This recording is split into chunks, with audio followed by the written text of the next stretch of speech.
இந்த உலகத்துல மனுஷன் எவ்வளவோ தவறுகள் செய்யறான். அதுக்கெல்லாம் என்ன காரணம்? அதை பத்தின ஆராய்ச்சி தான் இன்னைக்கு. இதுக்கு ஆராய்ச்சி என்னத்துக்கு? அது தெரிஞ்ச விஷயம் தானே அப்படின்னு நீங்க நினைக்கலாம். ஆனா அப்படி அலட்சியமா இந்த விஷயத்தை விட்டுறக்கூடாது.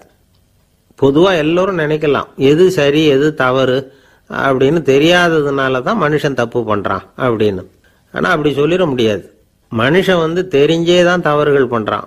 இப்போ உதாரணத்துக்கு ஒரு சாலையில இடது பக்கம் போக வேண்டிய ஒருத்தர் நடுக்கோட்டை தாண்டி வலது பக்கமா வண்டியை ஓட்டிட்டு போறாருன்னு வச்சுங்க.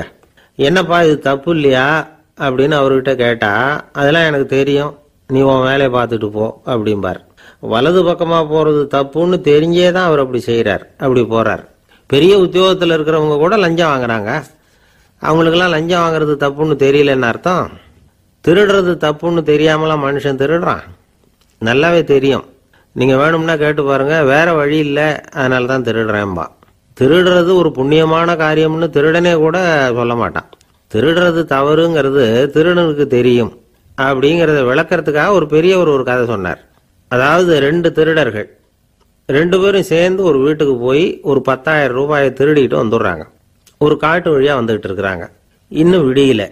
2 பேருக்கும் தூக்கம் கண்ணை சுத்துது. சரி, இப்படியே ஒரு மரத்தடியில படுத்து தூங்குவோம், காலையில விடிஞ்சதும் இந்த பணத்தை 2 பேரும் பங்கு போட்டுக்குவோம் அப்படின்னு முடிவு பண்றாங்க. அதே மாதிரி படுத்து தூங்குறாங்க. நடு ராத்திரியில ஒரு திருடன் முழிச்சுக்கிறான். விடிகிற வரைக்கும் காத்துக்கிட்டு இருந்தா 5,000 ரூபா தான் கிடைக்கும், இப்பவே கம்பி நீட்டினா 10,000 ரூபா கிடைக்கும் அப்படின்னு யோசிச்சு பார்த்துட்டு ஒரு முடிவுக்கு வந்தான். மெதுவா அந்த 10,000த்தையும் சுருட்டிக்கிட்டு அடுத்தவனுக்கு தெரியாம ஓடி போயிட்டான். விடியுது. அடுத்தவன் எழுந்திரிச்சு பாக்குறான். பணத்தையும் காணல, பாகஸ்தனையும் காணல. இந்த திருடன் அந்த திருடனை திட்டுறான்.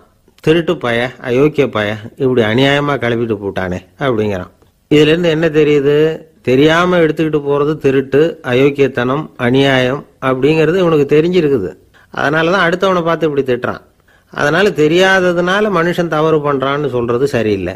அப்படின்னா மனுஷன் பண்ற தவறுகளுக்கு உண்மையான காரணம் தான் என்ன? இதே சந்தேகம் அர்ஜுனனுக்கும் வந்துதான். அதனாலதான் அவன் பகவானை பார்த்து கேட்கறான். மனுஷன் தன் விருப்பத்துக்கு விரோதமா ஏதோ ஒரு சக்தியினால பலாத்காரமா இழுக்கப்பட்டது மாதிரி பாவம் பண்றானே, அந்த சக்தி என்ன அப்படின்னு கேட்கறான். இதுக்கு பகவான் பதில் சொல்றார். காமமும் குரோதமும் தான் அந்த சக்திகள், அதாவது ஆசையும் சினமும். இது 2ம் உன்னுடைய எதிரிகள் அப்படிங்கிறத புரிஞ்சுக்கோ அப்படிங்கிறார். இன்னமும் நுணுக்கமா பார்த்தா காமத்தினுடைய மறு உருவங்கள் தான் குரோதமும் லோபமும். ஆசை நிறைவேறலன்னா குரோதம், அதாவது கோபம். ஆசை நிறைவேறிட்டதுன்னா லோபம், அதாவது பேராசை. பாவத்தை கண்ட்ரோல் பண்ணணும்னா அதுக்கு மெயின் சுவிட்ச் எது அப்படிங்கிறது இப்பதான் தெரியுது. அதுக்கு மனுஷன் தெரிஞ்சே தான் தவறு பண்றான் அப்படின்னு பேசிக்கிட்டோமே. அதுக்கு ஒரு உதாரணம். ஒரு ஆளு ஹோட்டல்ல சாப்பிட போனான். சாப்பிட்டு முடிச்சான். எழுந்திரிச்சு முதலாளிகிட்ட பில்லை கொடுத்தான். காசை கொடுக்கல. முதலாளி பணம் கொடுன்னு கேட்டார். இவன் என்கிட்ட பணம் இல்லைன்னா. முதலாளி கொஞ்சம் கூட அலட்டிக்கல. உள்ளே இருந்து ஒரு ஆளை கூப்பிட்டார். இவனை கூப்பிட்டுட்டு போய் இட்லி மாவு ஆட்ட சொல்லுன்னார். இவனும் கவலைப்படாம உள்ள போயிட்டான். அப்போ அழைச்சிட்டு போற ஆளு கேட்கறான், ஏன் சார் சாப்பிட்றதுக்கு முன்னாடி காசு இல்லைங்கிறது உங்களுக்கு தெரியாதா அப்படின்னு கேட்கறான். தெரியும், காசு இல்லைங்கிறதும் தெரியும், காசு இல்லாம சாப்பிட்டா மாவாட்டணுங்கிறதும் தெரியும் அப்படின்னா அந்த ஆள். அப்படின்னா நீங்க உங்க வீட்லயே சாப்பிட்டு இருக்கலாமே அப்படின்னு கேட்கறான் அவன். அதுக்கு இவர் சொல்றாரு, அது எப்படி, அங்க சாப்பிட்டாலும் நான் இதே வேலையை தானே செய்ய வேண்டியிருக்கும் அப்படின்னாராம்.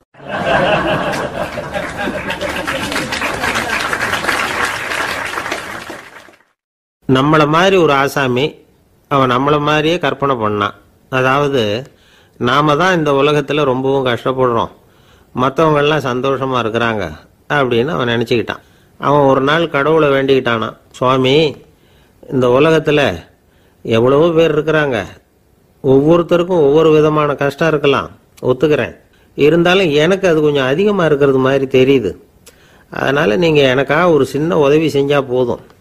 அது வேற ஒண்ணும் இல்லை, என்கிட்ட இருக்கிற துயரங்களை இன்னொருத்தர் யாருக்கிட்டையாவது கொடுத்துருங்க, அவர்கிட்ட இருக்கிற துயரங்களை என்கிட்ட மாத்தி கொடுத்துருங்க. ஒரு மியூச்சுவல் டிரான்ஸ்ஃபர், அவ்வளவுதான்.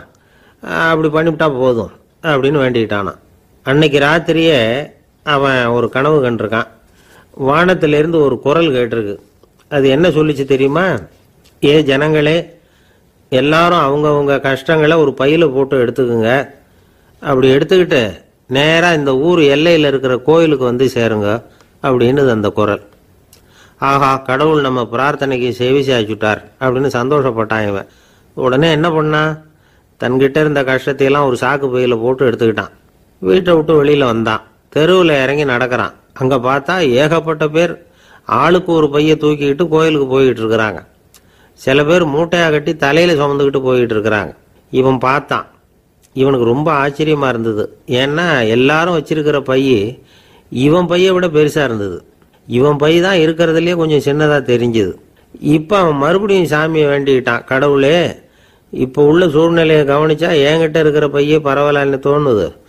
அதனால் வேற பைய எதையும் மாற்ற வேணாம், இதுவே பரவாயில்ல, இந்த பையோட திரும்பி வீட்டுக்கு போனால் போதும்னு நினைக்கிறேன் அப்படின்னு எதோ நினைக்க ஆரம்பிச்சுட்டான் அவன். எல்லாரும் கோயிலுக்கு போய் சேர்ந்தாங்க. கோயிலில் அந்த குரல் மறுபடியும் கேட்டுது. எல்லாரும் அவங்கவுங்க பைகளை சோகத்தில் தொங்க விடுங்க. திடீர்னு விளக்குகள் அணையும், மணி அடிக்கப்படும், அதுதான் அடையாளம். அந்த சமயத்தில் இருட்டில் உங்களுக்கு வேண்டிய பைய நீங்கள் மாற்றி எடுத்துக்கலாம், தேர்ந்தெடுத்துக்கலாம். வெளிச்சம் இருக்கிறப்பவே உங்களுக்கு பிடிச்ச பைக்கு பக்கமாக பார்த்து நீங்கள் நின்றுக்கலாம் அப்படின்னு சொல்லி விவரம் சொல்லிச்சான் அந்த குரல். அப்படி சொன்னதுக்கு அப்புறம் திடீர்னு விளக்கு அணைஞ்சுது, மணி அடிச்சுது. கொஞ்ச நேரம் கழித்து மறுபடியும் விளக்குகள்லாம் எரிஞ்சுது. இப்போ பார்த்தா எல்லாரும் அவங்கவுங்க பையையே கெட்டியாக பிடிச்சிட்டு நிற்கிறாங்க. இவனும் அப்படியே நிற்கிறான். இவன் மெதுவாக பக்கத்தில் நிற்கிறவங்ககிட்ட கேட்டானா, ஏன் நீங்கள் பைய கையிலேயே வச்சுருக்கிறீங்க, செவுத்தில் மாட்டலையா அப்படின்னு கேட்டிருக்கான். இல்லைப்பா, நீ ஏன் கையிலேயே வச்சிருக்கிறியோ அதே காரணத்துக்காக தான் நாங்களும் வச்சிருக்கிறோம். நம்ம கவலைகளை பற்றி நமக்கு ஓரளவுக்காவது தெரியும். ஆனால் மற்றவங்க கவலைகள் நமக்கு பரிச்சயம் இல்லாதவை, பழக்கம் இல்லாதது. அதனால் நமக்கு தெரிஞ்ச கவலைகளை சமாளிக்கிறது சுலபம். தெரியாததை சமாளிக்கணும்னா மறுபடியும் ஆரம்பத்திலேருந்து ஆரம்பிக்கணும். அதனால் பழைய நண்பர்களோடு வாழறது தான் மேல் அப்படின்னு ஆனான். அதுக்கப்புறம் அவன் தன்னோட பையே போதும்னு வீட்டுக்கு திரும்பி வந்துட்டானான். இது ஒரு பெரியவர் சொல்லியிருக்கிற கதை. அதனால நம்மகிட்ட இருக்கிற கஷ்டங்கள் தான் பெருசு, அதை இன்னொருத்தங்கிட்ட கொடுத்துட்டு மாற்றிக்கலாம் அப்படின்னு நினைக்கிறது தப்பு. இதே மாதிரி இன்னொரு சம்பவம். ஒரு ஊரில் ஒரு நாள் ராத்திரி ஆகாயத்திலிருந்து கடவுள் குரல் கேட்குது. இந்த ஊரில் இருக்கிற ஜனங்கள்லாம் கொஞ்சம் கவனிங்க, உங்களுக்கு ஒரு செய்தி. அதாவது இங்கே இருக்கிற ஜனங்கள்லேயே கொஞ்சம் கூட கவலையே இல்லாத ஆள் யாருன்னு எனக்கு தெரியணும். அதனால் எல்லாரும் அவங்கவுங்க கவலைகளை ஒரு பையில் போட்டு எடுத்துக்கிட்டு கோயிலுக்கு வாங்க அப்படின்னார் கடவுள். உடனே வரிசையாக எல்லாரும் வர ஆரம்பித்தாங்க. எல்லார் கையிலையும் பை இருந்தது, சின்னதும் பெருசுமா. கவலையே இல்லாத ஆள் யாருன்னு தேடினார் கடவுள். ஒரே ஒரு ஆள் மட்டும் கையில் எதுவும் இல்லாமல் வெறும் கையை வீசிக்கிட்டு ரொம்ப ஜாலியாக நடந்து வந்துக்கிட்டு இருந்தான். கடவுள் அவங்ககிட்ட போனார். ஏன்பா, உனக்கு கவலையே இல்லையா அப்படின்னு கேட்டார். எனக்கும் சில கவலைகள்லாம் உண்டு அப்படின்னு அவன். எங்கே அதெல்லாம்னு கேட்டிருக்கார் கடவுள். பின்னாடி லாரியில் வந்துக்கிட்டு இருக்கு அப்படின்னு அவன்.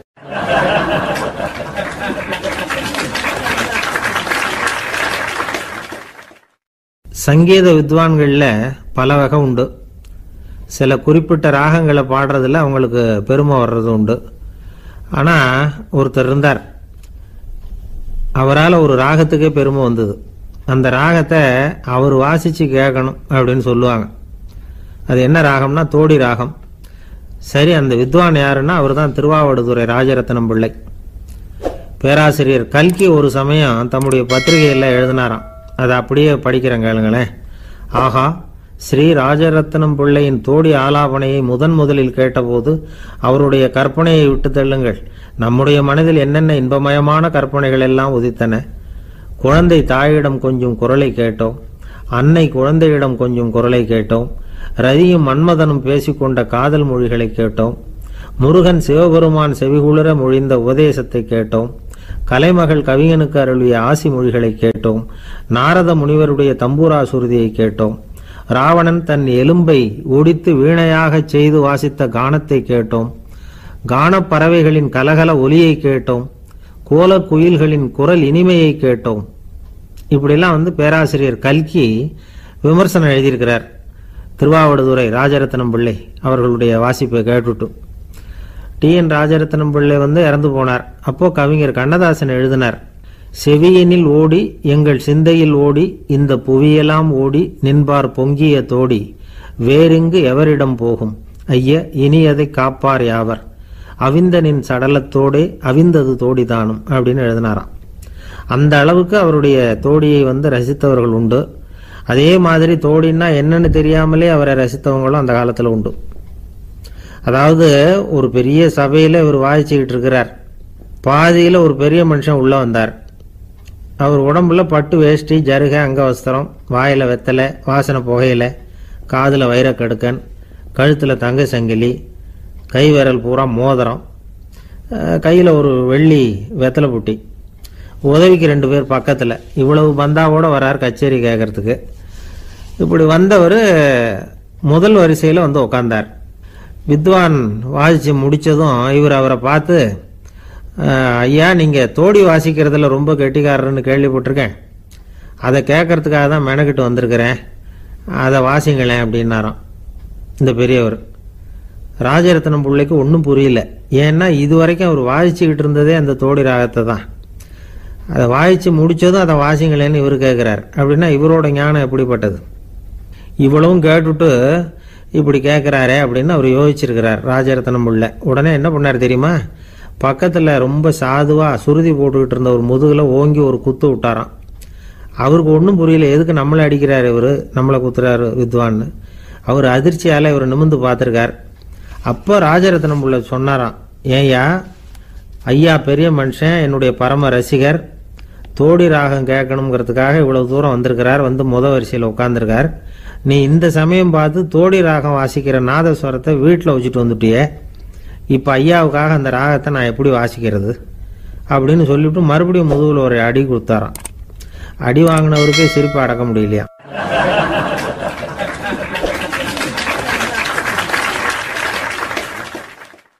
ஒரு மனுஷனை பார்த்து என்கிட்ட வாலாட்டாதே அப்படின்னு சொன்னா அவன் நம்மகிட்ட ஏதோ வம்புக்கு வர்றான்னு அர்த்தம்.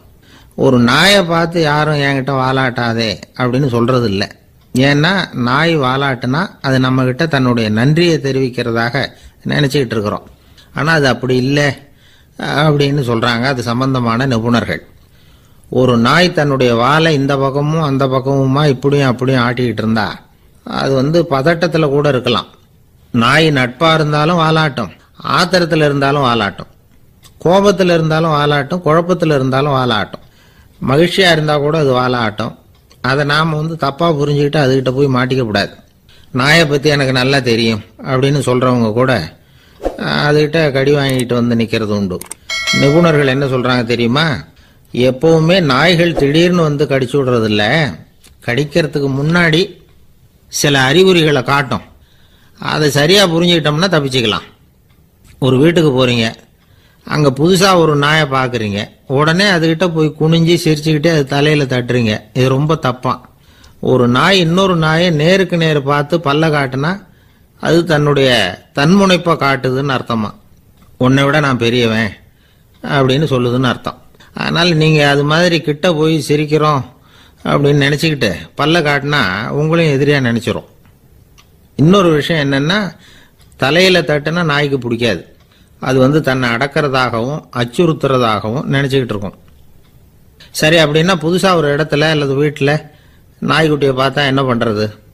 நீங்க சும்மா இருங்க, அதுவா கிட்ட வரட்டும், அதுக்கப்புறம் அதுகிட்ட கனிவா பேசுங்க. கண்ணம், மார்பு, தோல் இங்கெல்லாம் தட்டலாம், தப்பு இல்லையா? தலையில தான் தட்டப்படாதான். ஒரு நாய் உங்களை நோக்கி ஓடி வருது, நீங்களும் ஓடுனா அது துரத்த ஆரம்பிச்சிடும். அசையாம சில மாதிரி நின்றுடுங்க, அது கிட்ட வராது. அதுக்கு ஆர்வம் இல்லாம போயிடும். ஒரு தெருவில் சின்ன பிள்ளைங்க நிறைய பேர் விளையாடிட்டு இருக்கிறாங்க. அப்போ சில நாய்கள் அங்கே ஓடி வருது. எல்லாரும் ஓடினாங்க. அப்படி ஓடுறப்போ ஒரு பையன் கால் தடிக்க கீழே விழுந்துட்டான். என்னாச்சு தெரியுமா? துரத்திட்டு வந்த நாய்கள்லாம் கீழே விழுந்தவன ஒன்றும் செய்யல, அவன் கிட்டே போகல. ஓடிக்கிட்டு இருந்தாங்கல்ல பசங்க, அவங்கள துரத்திக்கிட்டு அவங்க பின்னாடி ஓடிச்சான். அதுதான் நாய்களுடைய சுபாவம். ஒரு நாய் நம்மளை நேருக்கு நேர் முறைச்சு பார்க்குதுன்னு வச்சுங்க, நாமளும் அதை முறைச்சு பார்க்கக்கூடாது. நாம வேற பக்கம் எங்கேயாவது பார்க்க ஆரம்பிச்சிடணும். ஒரு நாய் கோபமா இருந்ததுன்னா அதோட வால் உறுதியா நேரா நிற்கும். ஒரு நாய் பணிந்து போனா அல்லது பயந்து போனா அது தன்னோட வாலை காலுக்கு நடுவில் வச்சுக்கும். ஒரு நாய் நம்மளை பார்த்து பயந்து நிற்குதுன்னு வச்சுங்க, அதனால நமக்கு ஆபத்து இல்லைன்னு நினைச்சிடக்கூடாது. உங்களை பார்த்துட்டு ஒரு நாய் ஒடுங்குச்சுன்னா நீங்க விலகி போயிடணும் அப்படின்னு அது நினைக்குது. நிறைய பேர் பயந்து போன நாயால கடிபடுறாங்க.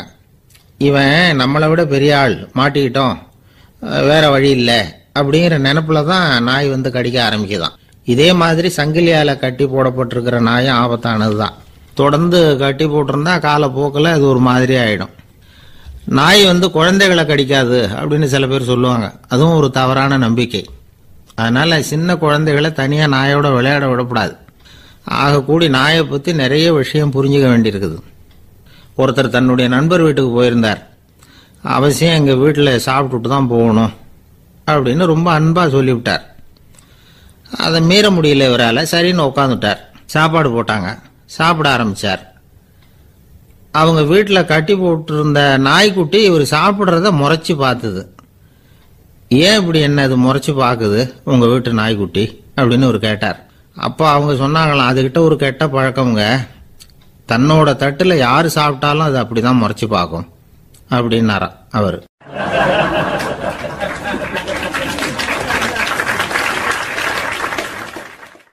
அசோக மன்னர் வந்துகிட்டு இருக்கார்.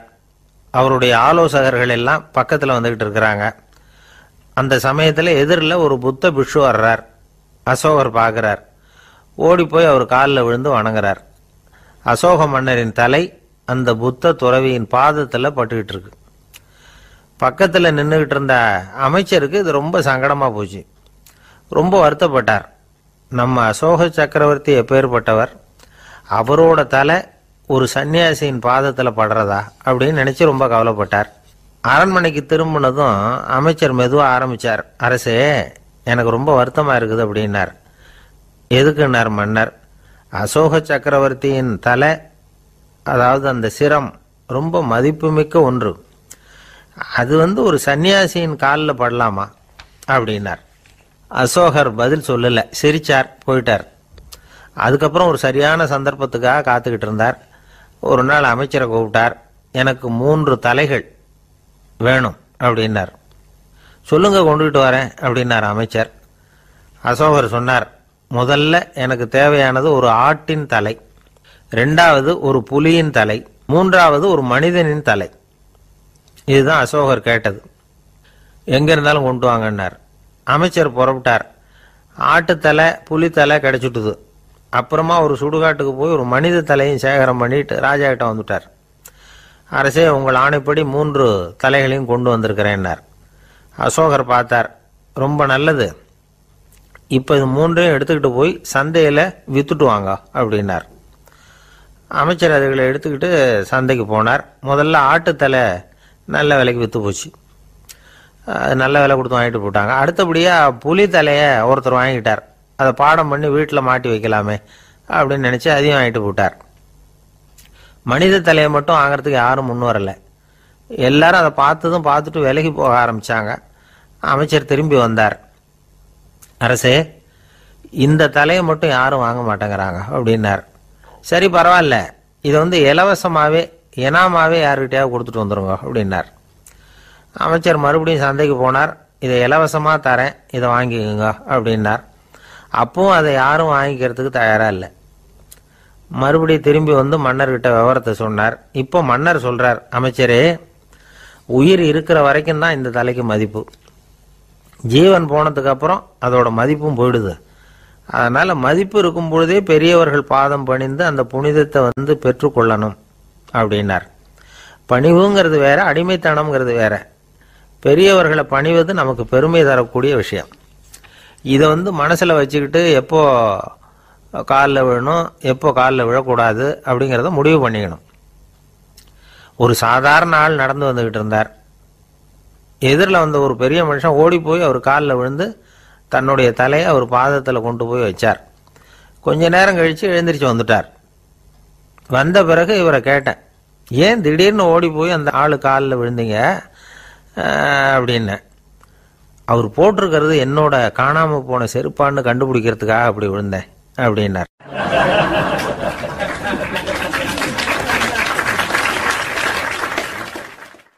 இன்பம் துன்பம் இது ரெண்டும் சேர்ந்தது தான் வாழ்க்கை. இது எல்லாரும் சொல்லிட்டு இருக்கிற ஒரு உண்மை. அது சரி, இது ரெண்டும் வர்றதுக்கு என்ன காரணம்? துறவி ஒருத்தர் யோசிச்சு பார்த்திருக்கார். இன்ப துன்பம் தோன்றுவதற்கு முக்கியமா 6 காரணங்கள் உண்டு அப்படிங்கிறார் அவர். அது என்னங்கிறத நாமளும் தெரிஞ்சு வச்சுக்குவோமே. இப்ப முதல் காரணம் சுயநலம். ஒரு தாயார் தன்னுடைய சுயநலம் கருதி தன்னுடைய மகன் இன்பமா இருக்கணும்னு ஆசைப்படுறாங்க. மகனும் அப்படியே ஆசைப்படுறான். அதனால தாயாரின் இன்ப துன்பங்களை பார்த்துட்டு மகனும் இன்ப துன்பம் அடையிறான். அந்த அம்மாவுக்கும் அதே நிலைமை தான். 2வது காரணம் உறவு. நான் துறவியான பிறகு கூட உறவுங்கிற காரணத்தினால தான் தாயாருடைய சுக துக்கங்களை கண்டு நானும் சுக துக்கம் அடைகிறேன். என் தாயாருடைய நிலைமையும் இதுதான் அப்படிங்கிறார் ஒரு துறவி. 3வது காரணம் என்னன்னா அறிமுகம். எனக்கு அறிமுகமான ஒருத்தரை ரயில் நிலையத்தில் சந்திக்கிறேன். அவர் தன்னுடைய பணப்பையை எங்கேயோ தொலைச்சுவிட்டு வருத்தப்பட்டு இருக்கிறார். நானும் வருத்தப்படுறேன். அந்த சமயத்தில் யாரோ ஒருத்தர் இதுதானே அவங்க பணப்பை அப்படின்னு சொல்லி கொண்டாந்து நீட்டுறார். பணப்பையை தொலைச்சவர் சந்தோஷப்படுறார். நானும் சந்தோஷப்படுறேன். இது அந்த துறவி சொல்ற அனுபவம். 4வது காரணம் என்னன்னா கருணை. எனக்கு முன்னே பின்ன தெரியாத ஒருத்தனை யாரோ ஒருத்தன் அடிச்சு காயப்படுத்தி போடுறான். கருணை காரணமா நான் அதுக்காக துக்கப்படுறேன். 5வது காரணம் எதையும் நம்புறது. ஒரு பசுமாட்டை ஒரு முரணை அடிச்சுட்டு இருக்கிறான் அப்படின்னு ஒருத்தர் நம்மகிட்ட சொல்றாருன்னு வைங்க, உடனே நான் துக்கப்படுறேன். இன்னொருத்தர் அந்த முரணனை போலீஸ்காரங்க பிடிச்சிட்டு போயிட்டாங்கன்னு சொல்லி சொல்றாரு. நான் உடனே சந்தோஷப்படுறேன். 3வதா ஒருத்தர் முதல் 2 பேரும் சொன்னது பொய்யுங்கிறார். அப்ப நான் இன்ப துன்பம் ரெண்டுமே இல்லாம நிம்மதியா இருக்கிறேன். இது ஒரு விதம். அடுத்தது 6வது காரணம் என்னன்னா தன்மயமாகுதல். ஒரு நாவல் படிச்சுக்கிட்டு இருக்கிறோம். அதுல வர்ற பாத்திரங்களோட நாம ஒன்றி போயிடுறோம். அதுல வர்ற பாத்திரங்கள் சிரிச்சுதுன்னா நாமளும் சிரிக்கிறோம், அது அழுதுன்னா நாமளும் அழறோம். அதெல்லாம் அந்த துறவி சொல்ற அனுபவ உண்மைகள். இன்ப துன்பம் இது ரெண்டும் தோன்றுவதற்கு சுயநலம், உறவு, அறிமுகம், கருணை, எதையும் நம்புறது, தன்மயமாகிறது, இது எல்லாம் தான் முக்கிய காரணம் அப்படின்னு அவர் சொல்றார். ஆக கூடி ஒட்டு மொத்தமா யோசனை பண்ணி பார்த்தா பிற பொருள்கள் மீது பற்றுதல் காரணமா தான் நாம இன்ப துன்பம் அடையிறோம் அப்படிங்கிறத புரிஞ்சுக்க முடியுது. மனுஷன் இன்ப துன்பம் அடையறதுக்கு 7வது காரணம் கூட ஒன்று உண்டு அப்படின்னு சொல்லிட்டே வந்தார் ஒருத்தர். அது என்ன அப்படின்னு கேட்டோம். அதுதான் சார் இந்த நீங்க சொல்லிட்டு வர்ற இன்று ஒரு தகவல்னார். எப்படி சொல்றீங்கன்னு கேட்டோம். இன்று ஒரு தகவல் கேட்க ஆரம்பிக்கிறப்போ மனசுல இன்பம், ஆரம்பிச்ச உடனே இது ஏற்கனவே கேட்ட சமாச்சாரமாச்சே அப்படின்னு நினைக்கிறப்போ துன்பம் அப்படின்னு அதுக்கு ஒரு விளக்கம் கொடுத்தார் அவர்.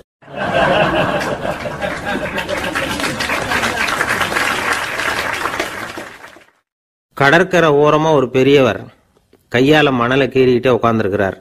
என்னத்தையும் தேடிட்டு இருக்கிறது மாதிரி தெரிஞ்சுது. மெதுவா கிட்டத்துல போய் என்னத்தை தேடிட்டு இருக்கிறீங்க அப்படின்னு கேட்டோம். அவரு சாவகாசமா நிமிந்து பார்த்து நிம்மதியை தேடிட்டு இருக்கிறேன்னார். நாங்க ஒரு மாதிரி ஆயிட்டோம். இருந்தாலும் சமாளிச்சுக்கிட்டு, சார் மணல்ல கிழிஞ்சல் தான் கிடைக்கும், நிம்மதி கிடைக்காது அப்படின்னோம். சரி, இன்னைக்கு வசமா நம்ம கிட்ட ஒரு ஆள் மாட்டிக்கிட்டார் அப்படின்னு நினைச்சு அவர் பக்கமா போய் உட்காந்துக்கிட்டு கதை சொல்ல ஆரம்பிச்சிட்டோம். ஒரு பெரிய மன்னர் இருந்தார். அவருக்கு எல்லா வசதியும் இருந்தது. இருந்தாலும் ஒரே ஒரு குறை.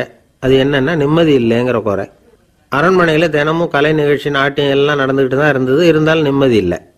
சரி, நிம்மதி எங்க கிடைக்கும் அப்படின்னு தேட ஆரம்பிச்சார். உடனே அதுக்கான முயற்சிகள்ல தீவிரமா இறங்கினார். நாட்டில் உள்ள தத்துவ மேதைகளை எல்லாம் கூப்பிட்டுட்டு வர சொன்னார். எல்லாரும் சேர்ந்தாங்க. அவங்கள பார்த்து நிம்மதி எங்க இருக்குது அப்படின்னு விசாரிச்சார். அவங்களுக்கு அது தெரிஞ்சா ஏன் இப்படி ராஜா முன்னாடி நின்றுட்டு இருக்க போறாங்க? ராஜாவோட கேள்விக்கு ஒவ்வொருத்தரும் ஒவ்வொரு மாதிரி விளக்கம் கொடுக்க ஆரம்பிச்சிட்டாங்க. எந்த பதிலும் ராஜாவுக்கு திருப்தி அளிக்கக்கூடிய அளவுக்கு இல்லை. சரி, போயிட்டு வாங்கன்னு சொல்லி அவங்களெல்லாம் அனுப்பி வச்சுட்டார். ஒரு நாள் அவர் மாளிகையில உப்பருகையில நின்றுட்டு இருக்கிறார். அந்த சமயத்துல தெருவில் ஒரு பிச்சைக்காரன் ரொம்ப உல்லாசமா பாட்டு பாடிக்கிட்டே போய்கிட்டு இருக்கிறான். குரல்ல ஒரு சந்தோஷம், நடையில ஒரு மிடுக்கு. அவங்ககிட்ட கொஞ்சம் கூட கவலை இருக்கிறதா தெரியல. உடனே ராஜா அதை பார்த்தார். ஏவலாளிகளை கைதட்டி கூப்பிட்டார். உடனே ஓடி போய் அந்த பிச்சைக்காரனை இங்க அழைச்சிட்டு வாங்கன்னு உத்தரவு போட்டார். இவங்க உடனே ஓடி போய் அவனை கூப்பிட்டாங்க. அரண்மனைக்கு வாழ்ந்தாங்க. அவன் வரல. அரண்மனைக்குள்ள அடி எடுத்து வைக்க மாட்டேன்னு சொல்லிவிட்டான். ராஜா கிட்ட விஷயத்தை சொன்னாங்க. அவருக்கு ரொம்ப ஆச்சரியம், இப்படி ஒரு ஆள் இருக்கிறானா அப்படின்னு. சரி, அவன் என்னதான் சொல்றான் அப்படின்னு விசாரிச்சார். இவன் மறுபடியும் தெருவுக்கு போய் கேட்டாங்க. என்னை பார்க்கணும்னா ராஜா விருப்பப்பட்டாருன்னா அவரை வேணும்னா இங்கே வர சொல்லுங்க அப்படின்னு சொல்லிவிட்டான். அதை ராஜா கிட்ட சொன்னாங்க. அவருக்கு கோபம் வரல. இவ்வளவு சுதந்திர உணர்வோடு இருக்கிறவன் சாதாரண ஆளா இருக்க முடியாது அப்படின்னு நினைச்சார். உடனே கிடுகிடுன்னு இறங்கி தெருவுக்கு வந்தார். பிச்சைக்காரங்கிட்ட போனார். நீ கவலைப்படாம சந்தோஷமா பாடிட்டு போறியே, அது எப்படி முடியுது உன்னால அப்படின்னு கேட்டார். ஏன் அப்படி கேட்குறீங்கன்னு அவன், அதுக்கு இல்லை, எனக்கு அரண்மனையில் எவ்வளவோ சுகபோகங்கள்லாம் இருக்கு, இருந்தாலும் நிம்மதி இல்லை. இது ஏன்னு எனக்கு தெரியல. இந்த தேசத்தில் உள்ள அறிஞர்களை எல்லாம் கூப்பிட்டு கேட்டு பார்த்துட்டேன், அவங்களுக்கும் தெரியல.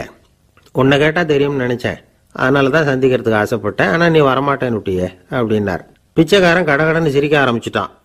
மகிழ்ச்சிக்கும் உங்களுக்கும் தடையா இருக்கிறது இந்த மாளிகை தான். இதை விட்டுட்டு வெளியில வந்துட்டா நிம்மதி தேடிட்டு வந்துடும்னா. நான் அரசன், எனக்குன்னு கடமைகள் இருக்கு, அதையெல்லாம் விட்டுட்டு எப்படி வர முடியும்னார் ராஜா. ரெண்டும் ஒரே நேரத்தில் கிடைக்கணுங்கிறது முடியாத காரியம். உங்க சுகபோகத்துக்கு விலையாதான் உங்க நிம்மதியை கொடுத்துக்கிட்டு இருக்கிறீங்க. என்ன பாருங்க, என்கிட்ட எதுவும் இல்லை, அதனால எதுவும் போயிடுமோங்கிற பயமும் இல்லை, நிம்மதியா இருக்கிறேன் அப்படின்னா அவன். ராஜா உடனே சந்தோஷப்பட்டு தன்னுடைய மேலங்கியை எடுத்து அவனுக்கு பரிசா கொடுத்தாரான். அவன் சிரிச்சுக்கிட்டே அதை வாங்க மாட்டேன்னு விட்டானான். இதை நீங்க எனக்கு கொடுக்கறதுனால எந்த பயனும் இல்லை, அதே நேரத்தில் அதை வாங்கிக்கிட்டேன்னா அடுத்த வினாடியிலிருந்து அதை எப்படி காப்பாத்துறதுங்கிற கவலை எனக்கு வந்து சேர்ந்துடும், அப்புறம் தூக்கம் வராது, நிம்மதி போயிடும் அப்படின்னானா. சொல்லிவிட்டு அவன் பாட்டுக்கு சந்தோஷமா பாடிக்கிட்டே போயிட்டான். நிம்மதி எங்க இருக்குங்கிறதையும் ராஜா தெரிஞ்சுக்கிட்டார். அந்த இடத்துக்கு தன்னால போக முடியாதுங்கிறதையும் அவர் புரிஞ்சுக்கிட்டார். இப்படி இந்த கதையை அந்த கடற்கரையில மணலை கீறிக்கிட்டே உட்காந்துருந்தார அந்த பெரியவர்கிட்ட சொல்லி முடிச்சோம். அவர் முகத்துல ஒரு தெளிவு தெரிஞ்சது. எங்களை நிமிர்ந்து பார்த்தார். ரொம்ப நன்றிங்க, இப்ப எனக்கு தெரிஞ்சு போச்சு, நிம்மதி வேணும்னா அதுக்கு என்ன பண்ணணும்னு இப்ப நல்லா புரிஞ்சுக்கிட்டேன் அப்படின்னார். என்ன புரிஞ்சுக்கிட்டீங்கன்னு கேட்டோம். இனிமே இந்த பக்கம் வந்தா உங்க கண்ணுல படாத இடமா பார்த்து உட்காரணும்னு புரிஞ்சுக்கிட்டேன் அப்படின்னார்.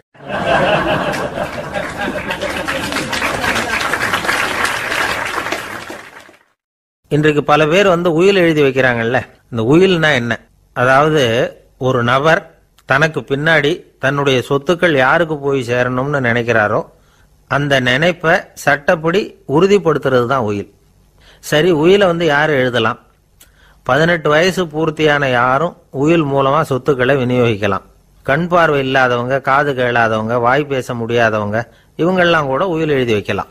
புத்தி சுவாதீனம் இல்லாதவங்க கூட சில சமயம் புத்தி தெளிவா இருந்தா உயில் எழுதலாமா. குடிபோதையில் இருக்கிறவங்க, தாங்கள் என்ன செய்யறோம்ங்கிறது தெளிவா அறிய முடியாதவங்க, நோய் நொடியில் இருக்கிறவங்க, இவங்கெல்லாம் உயில் எழுத முடியாது. ஒருத்தரை நிர்பந்தப்படுத்தி ஏமாத்தி அல்லது சுய நினைவில்லாத ஒருத்தர்கிட்ட எழுதி வாங்கி வைக்கிற உயில் செல்லாது. உயிலை இந்த முறையில தான், இந்த படிவத்துல தான் எழுதணும்னு சட்டத்துல விதி எதுவும் கிடையாது. இதுக்கு முத்திரை கட்டணமும் கிடையாது. உயிலை வெற்று காகிதத்துல எழுதலாம். அச்சடிக்கணும், டைப் அடிக்கணுங்கிற அவசியம் கூட இல்லை. கையாலேயே கூட எழுதலாம். எழுதி இருக்கிறது புரியணும், அவ்வளவுதான். குறைந்தபட்சம் 2 சாட்சிகளை வச்சுக்கிட்டு உயில் எழுதுறவர் அதுல கையெழுத்து போடணும். கையெழுத்து போட தெரியாதுன்னா இடது கை பெருவிரல் ரேகை வைக்கலாம். உயில் சாசனத்துக்கு சாட்சிகள் கையெழுத்து இல்லைன்னாலும் அது செல்லாது. அப்புறம் பிரிவிலேஜ்டு வில் அப்படின்னு இருக்கு, அதுக்கு மட்டும் சாட்சிகள் தேவையில்லை. அது என்னன்னா, இந்த விமானப்படை, கப்பல் படை அல்லது யுத்தத்துல பணிபுரியும் நபர்கள் அவங்கெல்லாம் இருக்கிறாங்க இல்லையா, அப்படிப்பட்டவங்க எழுதுற உயில் அது. அதுக்கு சில விசேஷ சலுகைகள் உண்டு. ஒருத்தர் முதல்ல ஒரு உயில் எழுதி வைக்கிறார், அதுக்கப்புறம் மனசு மாறி போகுது, அது வேணாம்னு நினைக்கிறார், ரத்து செஞ்சுடலாம். அதுக்கப்புறம் வேற உயிலும் எழுதலாம். உயிரோடு இருக்கிற வரைக்கும் எத்தனை தடவை வேணும்னாலும் உயில் எழுதலாம். கடைசியா எழுதப்பட்ட உயில் சட்டப்படி சரியா இருந்தா அதுதான் அமலுக்கு வரும். சரி, எழுதுற உயில ரகசியமா வச்சிருக்கிறது எப்படி? இது ஒரு கேள்வி. இதுக்கு என்ன செய்யணும்னா, ஒருத்தர் உயிலை எழுதினதுக்கு அப்புறம் அவர் தானாவோ அல்லது அங்கீகரிக்கப்பட்ட முகவர் மூலமாகவோ, அதாவது ஒரு ஏஜென்ட் மூலமாகவோ, ஒரு கவரில் போட்டு சீல் வச்சு கவர் மேலே தன்னுடைய பெயரை எழுதி அல்லது அந்த ஏஜென்ட் பெயரை எழுதி கவர் மேலே என்ன அடக்கம் செய்யப்பட்டிருக்கு, உள்ள என்ன இருக்கு அப்படிங்கிற விவரம்லாம் எழுதி சார் பதிவாளர்கிட்ட ஒப்படைக்கலாம். இதுக்கு கட்டணம் உண்டு. அதுக்கப்புறம் எப்போ தேவைப்படுதோ அப்போ ஒரு மனு கொடுத்து அந்த கவரை திரும்ப வாங்கிக்கலாம். இப்போ எழுதுற உயில இவ்வளவு நாளுக்குள்ள பதிவு செய்யணுங்கிற கால வரையறை உண்டா அப்படின்னு ஒரு கேள்வி வரலாம் இல்லையா? எப்போ வேணும்னாலும் பதிவு செய்யலாம். நம்மால் ஒருத்தர் ஒரு நாள் ரொம்ப அவசரமா வந்தார். இந்த உயில் எழுதுறது சம்பந்தமா பூரா விவரமா எனக்கு உடனே தெரியணும்னார். நான் உடனே அவரை வக்கீல் ஒருத்தர்கிட்ட அழைச்சிட்டு போனேன். இவர் அவர்கிட்ட எல்லா விவரமும் கேட்டு தெரிஞ்சுக்கிட்டார். ரொம்ப தேங்க்ஸ்ன்னு சொல்லிவிட்டு 2 பேரும் வெளியில் வந்தோம். அதுக்கப்புறம் இவர்கிட்ட கேட்டேன், ஆமாம் இவ்வளவு விவரமாக கேட்குறீங்களே, உங்களுக்கு எத்தனை பிள்ளைங்க சார் அப்படின்னு கேட்டேன். 6 பேர் சார் அப்படின்னார். சரி, இருக்கிற சொத்து எவ்வளவுன்னு கேட்டேன். அதை இனிமே தான் சம்பாதிக்க போகிறேன் அப்படின்னார்.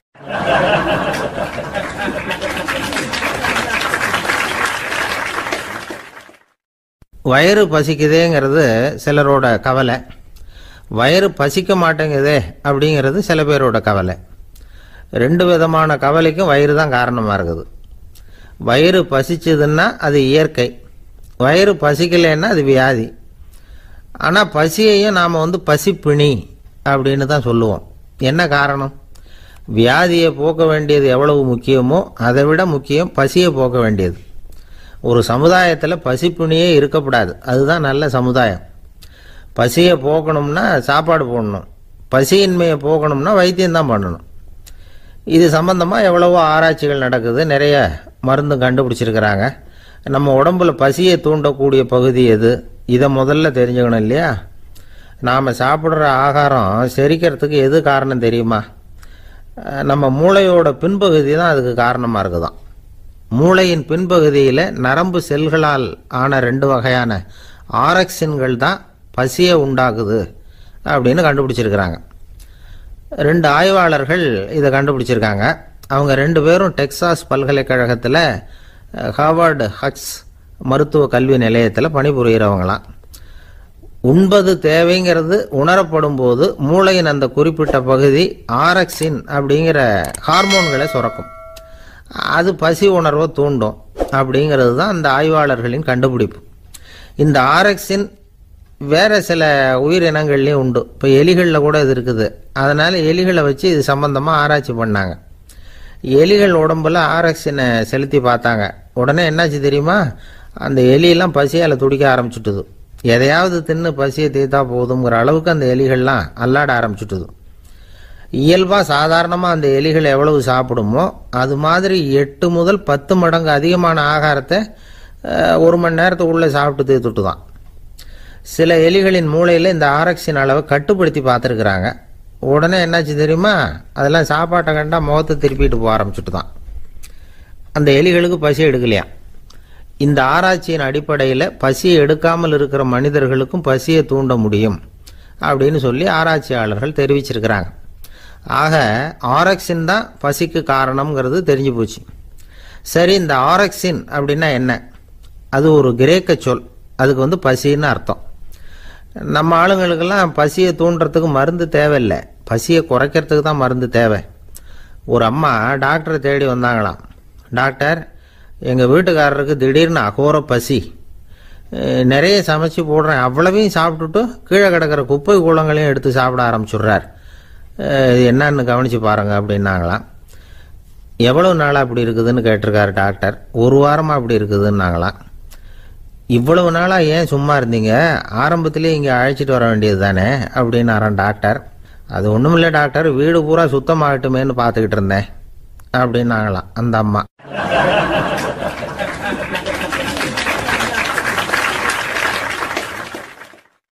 உங்க மேலே எனக்கு அளவு கடந்த அன்பு அப்படின்னு யாராவது சொன்னா அதை அலட்சியமாக நினச்சிடக்கூடாது. அது கொஞ்சம் சீரியஸான விஷயம். அளவுக்கு மிஞ்சினா எதுவுமே இடைஞ்சல் தானே. அன்பும் அப்படிதான். அன்பு அதிகமாக இருந்தால் அது எப்படி கெடுதல் பண்ணும் அப்படிங்கிற சந்தேகம் உங்களுக்கு வரலாம். தசரதன் கதை என்னாச்சு? கைகேயி மேலே வச்ச அளவு கடந்த அன்பு ராமன் காட்டுக்கு போறாப்புல ஆயிட்டுதுல்ல. தசரதன் எப்பேற்பட்ட அரசன். விஸ்வாமித்திரர் சொல்றார், என்ன மாதிரி முனிவர்களுக்கும் தேவர்களுக்கும் ஏதாவது கஷ்டம் வந்தால் முதல்ல முருகன் கிட்ட போவோம், அப்புறம் பரமசிவனை போய் பார்ப்போம், அதுக்கப்புறம் திருமால்கிட்ட போவோம், அப்புறம் பிரம்மன் இந்திரன் இவங்களெல்லாம் போய் பார்ப்போம், இவங்களால எல்லாம் முடியலன்னா கடைசியில் அயோத்திக்கு வருவோங்கிறார். உன்னை விட்டா வேற கதி உண்டோ அப்படின்னு தசரதனை பார்த்து விஸ்வாமித்திரரே சொல்றார். அப்பேற்பட்ட அரசன் தசரதன் கைகேயி காலில் விழறான். உன் பாதங்களை தொட்டு கெஞ்சி கேட்டுக்கிறேன், ராமனை காட்டுக்கு அனுப்பாதேங்கிறான். தசரதனுடைய இந்த நிலைமைக்கு என்ன காரணம்? அவன் கைகேயி மேலே வச்ச அளவு கடந்த அன்பு தான் காரணம். இப்ப சொல்லுங்க, அன்பா இருந்தாலும் அது அளவுக்கு மீறி போனா கெடுதல் பண்ணுமா பண்ணாதா? அது மட்டும் இல்ல, அளவு கடந்த அன்பு நீதிக்கும் நியாயத்துக்கும் புறம்பான காரியங்களையும் செய்ய வச்சிரும். தசரதன் மிகச்சிறந்த நீதிமான், தர்மத்துக்கு விரோதமா ஒரு காரியமும் செய்யாதவன். அப்பேற்பட்டவன் தன்னுடைய மனைவியை பார்த்து என்ன சொல்றான் தெரியுமா? உனக்காக நான் என்ன செய்யணும் சொல்லு, செய்யறேன். ஒரு குற்றமும் செய்யாத ஒருத்தனை கொல்லணுமா, கொல்றேன். மரண தண்டனை விதிக்கப்பட்ட ஒருத்தனை விடுதலை செய்ய சொல்றியா, செய்யறேன். எந்த பிச்சைக்காரனையாவது கோடீஸ்வரனாக சொல்றியா, ஆக்குறேன். அல்லது கோடீஸ்வரனை பிச்சைக்காரன் ஆக்கணுமா, ஆக்குறேன் அப்படிங்கிறான். நீதிக்கு விரோதமான இந்த பாவங்களை செய்யறதுக்கு அப்பேற்பட்ட அரசன் எப்படி துணிஞ்சான்? மனைவி பேர்ல வச்ச அளவு கடந்த அன்புதான் காரணம். திரிசூலம், வஜ்ராயுதம், வாள் இதுகளால தாக்கப்பட்டா கூட அதையெல்லாம் கொஞ்சம் கூட லட்சியம் பண்ணாத ஒருத்தன் காமதேவனுடைய மலர் அம்புகள் தாக்குனா அதை அவனால தாக்கு பிடிக்க முடியல, விழுந்துடுறான். காமதேவனுக்கு உள்ள மகிமையே அதுதாங்கிறார் துளசிதாசர். அதனாலதான் பெரியவங்கள்லாம் என்ன சொல்றாங்கன்னா, எதையும் அளவுக்கு மீறி செய்யாதேங்கிறாங்க. அப்பா, அம்மா, மனைவி, மக்கள் எல்லார் பேர்லயும் அன்பு அவசியம்தான். ஆனா அந்த அன்பு அறிவுக்கு புறம்பா இருக்கக்கூடாது, அளவுக்கு மீறி இருக்கக்கூடாது. அப்பதான் வாழ்க்கை சுகமா இருக்கும். இல்லைன்னா அவஸ்தை தான். அளவுக்கு மீறின அன்புங்கிறது புரியுது, அது சரி. அறிவுக்கு புறம்பான அன்புங்கிறது எப்படி? ஒரு தாய்க்கு ஜலதோஷம் அல்லது ஏதோ ஒரு தொற்று நோயின்னு வச்சுங்களேன். அந்த அம்மாவுக்கு தன்னுடைய குழந்தை பேர்ல அளவு கடந்த அன்பு. தனக்கு நோய் இருக்கு, அது அடுத்தவங்களுக்கு தொற்றக்கூடியது அப்படின்னு தெரிஞ்சிருந்தோம் அன்பை காட்டுறதுக்காக அந்த குழந்தைக்கு முத்தம் கொடுக்குறேன்னு தூக்கி வச்சுக்கிட்டு கொஞ்சம் ஆரம்பிச்சதுன்னு வச்சுக்கோங்க, அது நல்லா இருக்குமா? இதுதான் அறிவுக்கு புறம்பான அன்புங்கிறது. அது மாதிரி விலங்குகள்கிட்ட அன்பாயிருன்னு சொல்றோம். அதுக்காக புலிக்கு முத்தம் கொடுக்க முடியுமா? அப்படி கொடுத்தா அது அறிவுக்கு புறம்பான அன்பு. அதனால அன்பு கூட அறிவுபூர்வமா இருக்கணும் அப்படிங்கிறத இன்னைக்கு தகவல் மூலமா நாம புரிஞ்சுக்கணும். இந்த காலத்து காதலன் தன்னுடைய காதலிகிட்ட சொன்னானாம், இதை பாரு, உன் பேர்ல எனக்கு அளவு கடந்த அன்பு, உனக்காக என்ன செய்யணும் சொல்லு, செய்யறேன். நெருப்புல நடக்கணுமா நடக்கிறேன், நீர்ல குதிக்கணுமா குதிக்கிறேன், உயிரையே கொடுக்கணுமா கொடுக்கறேன் அப்படின்னா. சரி, வர்ற ஞாயிற்றுக்கிழமை சாயந்தரம் 6 மணிக்கு இதே இடத்துக்கு வாங்க அப்படின்னு அந்த பொண்ணு. இவன் கொஞ்சம் யோசனை பண்ணி பார்த்துட்டு, அன்னைக்கு மழை பெய்யாம இருந்தா வந்துடுறேன் அப்படின்னானா. ஒரு பெரிய அரசன் இந்த உலகம் பூராவையும் ஆண்டுகிட்டு இருந்தான். ரொம்ப காலம் அப்படி அரசாட்சி பண்ணிட்டு இருந்தான். திடீர்னு அவனுக்கும் சில எதிரிகள் முளைச்சாங்க. அவங்கெல்லாம் ஒன்று சேர்ந்து இவனை தோற்கடிச்சுட்டாங்க. தோத்து போனதும் இவனுக்கு பயம் வந்துட்டுது, எங்கே எதிரிகள் நம்ம கொண்டுடுவாங்களோ அப்படின்னு. வெளியில வந்தா தனக்கு ஆபத்துன்னு பயந்துக்கிட்டு யாருக்கும் தெரியாம ஒரு குகைக்குள்ள போய் பதுங்கி கிடக்கிறான். நிலைமைய பாருங்க. முதல் நாள் அரண்மனையில அதிகாரம் பண்ணிக்கிட்டு இருந்தவன் மறுநாள் குகையில பயந்து போய் பதுங்கி கிடக்கிறான். ராத்திரி நேரம் வந்தது, பசி வயத்தை கிள்ளுது, பிச்சை எடுத்து சாப்பிட வேண்டிய நிலைமை.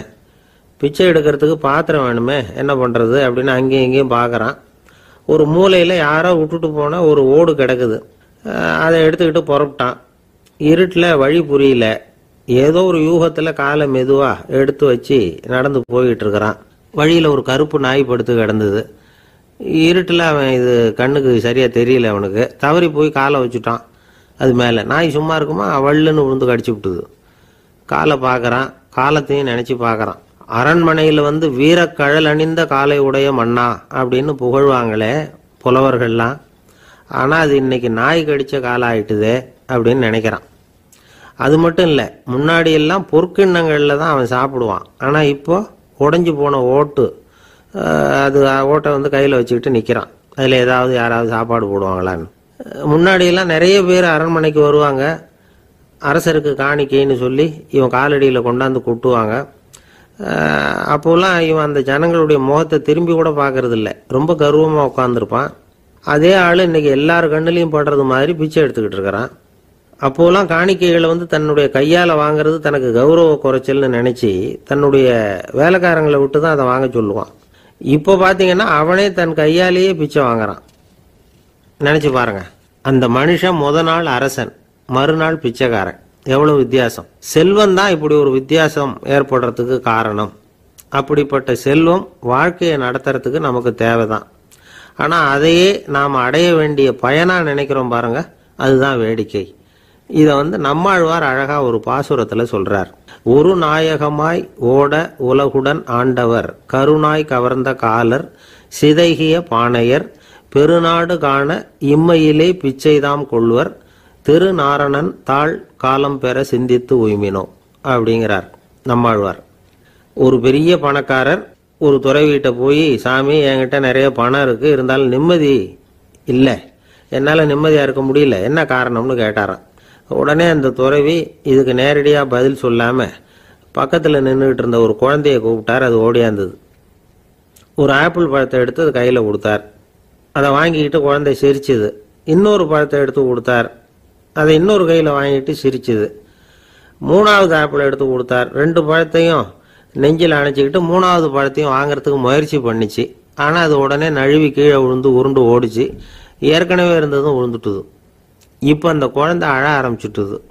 இப்போ அந்த துறவி பணக்காரர்கிட்ட சொன்னாராம், குழந்தைய கவனிச்சியா, 2 ஆப்பிள் போதும்னு அது நினைச்சிருந்தா இப்போ அது அழ வேண்டிய அவசியம் வந்திருக்குமா அப்படின்னாராம். எதுவுமே அளவுக்கு மிஞ்சினா துன்பம்தான். இந்த காலத்தில் இதெல்லாம் யாரு காதில் வாங்குறாங்க? ஒருத்தனை நல்ல வழிக்கு கொண்டு வரணும்னு நினைச்சு அவனை கூப்பிட்டு உட்கார வச்சு இந்த கதையை சொல்லிட்டு இருந்தாங்க. சொல்லிவிட்டு அந்த குழந்தை செஞ்சது தப்பு தானே அப்படின்னு கேட்டிருக்கிறாங்க. ஆமாம், தப்பு தான், நானா இருந்தா அப்படி செஞ்சிருக்க மாட்டேன் நானா இவன். 2 பழமே போதும்னு சொல்லியிருப்பியா அப்படின்னு கேட்டிருக்காங்க. அப்படி இல்லைங்க, அவர் கொடுக்க கொடுக்க ஒவ்வொரு பழமா வாங்கி பின்னாடி வச்சுட்டு மறுபடியும் கையை நீட்டுவேன் அப்படிங்கிறானா. இவெல்லாம் எந்த காலத்துல திருந்துறது?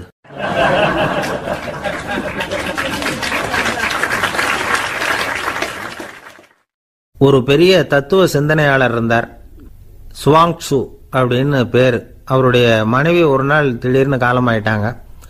ஐயோ பாவம், அவர் ரொம்ப வருத்தப்படுவார், போய் ஆறுதலாக 4 வார்த்தை பேசிவிட்டு வரலாம் அப்படின்னு நினச்சிக்கிட்டு நிறைய பேர் அவரை தேடிட்டு வந்தாங்களாம். வந்தவங்களுக்கு ஆச்சரியம், ஏன்னா இவர் வருத்தப்பட்டுக்கிட்டு இருப்பார் அப்படின்னு தானே எதிர்பார்த்தாங்க. அப்படி இல்லை, தாளம் போட்டுக்கிட்டு உட்காந்துருக்கிறார். தாளத்துக்கு தகுந்த மாதிரி பாட்டு வேற பாடிக்கிட்டு இருக்கிறார். என்ன மனுஷன் அவர், கொஞ்சம் கூட கவலை இல்லாமல் இப்படி இருக்கிறாரு அப்படின்னு நினைச்சாங்க. ஒருத்தர் துணிஞ்சு அவர்கிட்ட கேட்டுவிட்டார், என்னங்க இது இப்படி அப்படின்னு. அதுக்கு அவர் என்ன சொன்னார் தெரியுமா? இதை பாருங்க, என்னுடைய மனைவி பிறக்கிறதுக்கு முன்னாடி அவளுக்கு உயிரும் கிடையாது, உடலும் கிடையாது. அதுக்கு பிறகுதான் உயிர் வந்தது, உடல் வந்தது, அந்த உருவம் வந்தது. இப்போ என்ன ஆச்சு? அந்த உருவமும் உயிரும் போயிட்டுது, அவ்வளவுதானே. வந்தது போயிட்டுது. இளவேனில் காலம், இலையுதிர் காலம், பனிக்காலம், இப்படி பருவங்கள் மாறி மாறி வருது இல்லையா? அது மாதிரி பிறப்பும் இறப்பும் மாறி மாறி வருது. இது இயற்கை. இதுக்காக அழுதா அது எப்படி அப்படின்னாராம். ஞான தெளிவு அடைஞ்சவங்களுக்கு எல்லாமே சுகம்தான். திருவள்ளுவரும் அதைத்தான் சொல்றார், உறங்குவது போலும் சாக்காடு, உறங்கி விழிப்பது போலும் பிறப்பு. தூங்குறதுக்கெல்லாம் நாம் வருத்தப்பட்டுக்கிட்ட இருக்கிறோமா? இன்னைக்கு தூங்க வேண்டியிருக்குதே, இன்னும் கொஞ்சம் நேரத்தில் நான் தூங்க வேண்டியிருக்கு அப்படின்னு சொல்லி யாராவது அழுதுகிட்டு இருப்பாங்களா? அதனால் இந்த உலக வாழ்க்கையினுடைய இயல்பை யதார்த்தத்தை நாம் தெளிவாக புரிஞ்சுக்கணும். அப்படி புரிஞ்சுக்கிட்டா நாம் கவலை இல்லாமல் வாழ முடியும். ஒரு வயசான தாத்தா பாட்டி 60 வருஷத்துக்கு முன்னாடி அவங்களுக்கு கல்யாணம் ஆச்சு. ஒன்றாவே வாழ்ந்தாங்க, ஒன்றாவே இறந்து போனாங்க. இப்போ அவங்க 2 பேரும் சொர்க்கத்துக்கு போய் சேர்ந்தாங்க. அங்கே எல்லா வசதியும் இருந்தது. ஒரு பெரிய பங்களாவே இவங்களுக்கு ஒதுக்கி கொடுத்தாங்களாம். இதுக்கு எவ்வளவு வாடகைன்னு கேட்டார் தாத்தா. வாடகையெல்லாம் கிடையாது, இலவசம் அப்படின்னாராம் அங்கே இருந்தவர். அந்த வீட்டுக்கு பின்னாடி ஒரு பெரிய புல்வெளி இருந்தது.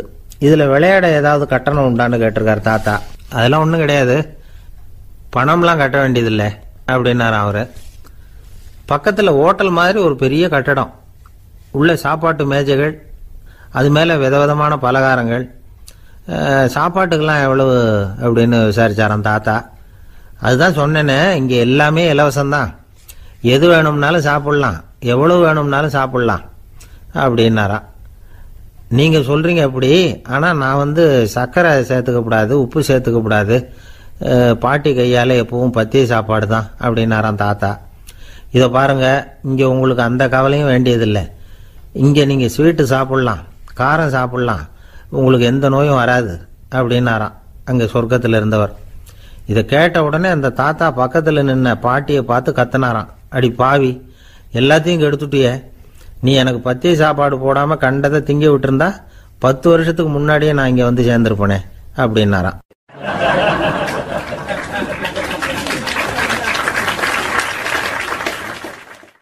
ஒரு சன்னியாசி, அவர் ஒரு நாள் ஒரு கனவு கண்டாராம். அந்த கனவுல அவர் சொர்க்கத்துக்கு போறார். அங்கே ஒரு பெரிய திருவிழா நடந்துகிட்டு இருக்குது. எங்கே பார்த்தாலும் அலங்கார வளைவுகள், வண்ணமயமான விளக்குகள், பாதைகள் பூரா மலர்கள், எல்லா கட்டடங்களும் ஒளிமயம். அவ்வளவு கோலாகலமா பிரம்மாண்டமா அந்த திருவிழா நடந்துகிட்டு இருக்குது. அது என்ன திருவிழாங்கிறது இந்த சன்னியாசிக்கு புரியல. அங்க எதிரில் வந்துகிட்டு இருந்த ஒருத்தரை நிறுத்தி, என்ன விசேஷம் இங்க அப்படின்னு விசாரிச்சாராம். உனக்கு தெரியாத விஷயம், இன்னைக்கு இறைவனுக்கு பிறந்த நாள், அதைத்தான் எல்லாரும் சேர்ந்து கொண்டாடுறோம். இதுக்காக பிரம்மாண்டமான ஊர்வலம் ஒன்று வரப்போகுது. இறைவனே அந்த ஊர்வலத்தில் கலந்துகிறார் அப்படின்னார் அவர். உடனே அந்த சன்னியாசி ஒரு மரத்து நிழல்ல ஒதுங்கி நின்றுக்கிட்டார். ஊர்வலம் வந்துகிட்டு இருக்குது. முதல்ல ஒரு குதிரை வந்துகிட்டு இருக்கு. அது மேல ஒருத்தர் உட்காந்துருக்கிறார். அவருக்கு பின்னாடி நிறைய பேர் கூட்டமா வந்துகிட்டு இருக்கிறாங்க. இவ்வளவு கூட்டம் இவர் பின்னாடி வருதே, யார் இவர் அப்படின்னு கேட்டார். ஒரு மதத்தின் பெயரை சொல்லி, இவர் அந்த மதத்தின் தலைவர், அவரை பின்பற்றுகிற மக்கள் கூட்டம் பின்னாடி வந்துகிட்டு இருக்குது அப்படின்னு விவரம் சொல்லியிருக்கிறாங்க. இவங்களுக்கு அடுத்தபடியா இன்னொரு குதிரையில ஒருத்தர் வந்துகிட்டு இருக்கிறார். அவருக்கு பின்னாடி ஏகப்பட்ட கூட்டம். இவர் யாருங்க அப்படின்னு கேட்டிருக்கார் சன்னியாசி. அங்க இருக்கிறவங்க விவரம் சொல்லியிருக்கிறாங்க. இன்னொரு மதத்தின் பெயரை சொல்லி, இவர் அந்த மதத்தினுடைய தலைவர், அவர் வழியை பின்பற்றுகிறவர்கள் அவர் பின்னாடி கூட்டமா வந்துகிட்டு இருக்கிறாங்க அப்படின்னு இருக்காங்க. இப்படி ஒவ்வொருத்தரா குதிரை மேல வந்துகிட்டே இருக்கிறாங்க. அவங்கள பின்பற்றியும் ஒவ்வொரு கூட்டம் வந்துகிட்டே இருக்குது. அந்த பெரிய ஊர்வலம் அது பாட்டுக்கு போய்கிட்டு இருக்குது. கடைசியாக அது முடிஞ்சது ரொம்ப நேரம் கழிச்சு. அதுக்கப்புறம் கொஞ்சம் நேரம் கழித்து ஒரு வயசான ஆள் குதிரை மேலே வந்துக்கிட்டு இருக்கிறார். ஆனால் அவருக்கு பின்னாடி யாருமே இல்லை. அவர் பரிதாபமாக தனியாக வந்துக்கிட்டு இருக்கிறார். அவர் அந்த ஊர்வலத்தை சேர்ந்தவரா இல்லையாங்கிறதே தெரியல. இவர் யார், இவர் ஏன் இப்படி தனியாக வந்துக்கிட்டு இருக்கிறார் அப்படின்னு கேட்டிருக்கார் அந்த சன்னியாசி. என்னது இப்படி கேட்குறீங்க, இவர் தான் கடவுள், இவருக்காக தான் இன்னைக்கு இந்த ஊர்வலமே நடக்குது, இவருக்கு தான் இன்னைக்கு பிறந்த நாள், முன்னாடி போகிற ஊர்வலம் பூரா இவருடைய பிறந்த நாளை கொண்டாடுறதுக்காக தான் அப்படின்னு இருக்காங்க. இதை கேட்டதும் அந்த சன்னியாசிக்கு திடுக்குன்னு தூக்கி போட்டிருக்கு. இது வரைக்கும் கனவு கண்டுகிட்டு இருந்தவர் முடிச்சுக்கிட்டார். அதுக்கப்புறம் தான் யோசிச்சு பார்த்துருக்கார். உண்மைதான், மக்கள் எல்லாரும் பக்தி மார்க்கத்தில் போகிறதா நினச்சிக்கிட்டு பாதை மாறி போயிட்டு இருக்கிறாங்க. கடவுளை பின்பற்றுவதாக நினைக்கிறாங்க பக்தர்கள். ஆனால் கடவுளுக்கு பின்னாடி யாருமே இல்லை. இன்னமும் இயல்பா இதை பற்றி யோசிச்சு பார்த்தா, உண்மைக்கு பின்னாடி தான் நான் போய்கிட்டு இருக்கேன் அப்படின்னு நிறைய பேர் சொல்கிறாங்க. ஆனால் அந்த உண்மை அனாதையாக போய்கிட்டு இருக்குது. அப்படி ஆயிட்டுது உலகம். இந்த காலத்துலேயும் ஒரு ஊர்வலம், ஒரு பெரிய மனுஷருக்கு பிறந்த நாள் விழா. அவர் குதிரை மேலே ஏறி முன்னாடி போயிட்டு இருக்கிறார். அவருக்கு பின்னாடி ஒரு 100 பேர் தொண்டர்கள் அவங்க பாட்டுக்கு போகிறாங்க. எல்லாம் பணம் கொடுத்து ஏற்பாடு பண்ணவங்க. எல்லாம் பணம் வாங்கிட்டு பின்னாடி போயிட்டு இருக்கிறாங்க. கொஞ்சம் தூரம் நடந்ததும் கால் வலிக்க ஆரம்பிச்சுட்டுது. ஒவ்வொருத்தரும் அப்படியே ஒதுங்க ஆரம்பிச்சுட்டாங்க. அதான் முன்னாடியே பணம் கிடைச்சிட்டுதே, இனிமேல் ஒதுங்கின என்னன்னு ஒதுங்கிட்டாங்க. ஒரு கட்டத்தில் குதிரையில் போகிறவர் தற்செயலாக திரும்பி பார்க்குறாரு. பின்னாடி யாருமே இல்லை, எல்லாரும் ஓடி போயிட்டாங்க. ஒரே ஒரு ஆள் மட்டும் ரொம்ப விசுவாசமாக பின்னாடி நடந்து வந்துக்கிட்டு இருந்தான். ஏன்ப்பா நீ மட்டும் வந்துக்கிட்டு இருக்கிறியே, நீ வீட்டுக்கு போகலையான்னு கேட்டிருக்காரு அவர். நீங்கள் அந்த குதிரையையும் அதுக்குள்ள வாடகை பணத்தையும் கொடுத்துட்டீங்கன்னா நானும் போயிடுவேன் அப்படின்னு நானா இந்த ஆள்.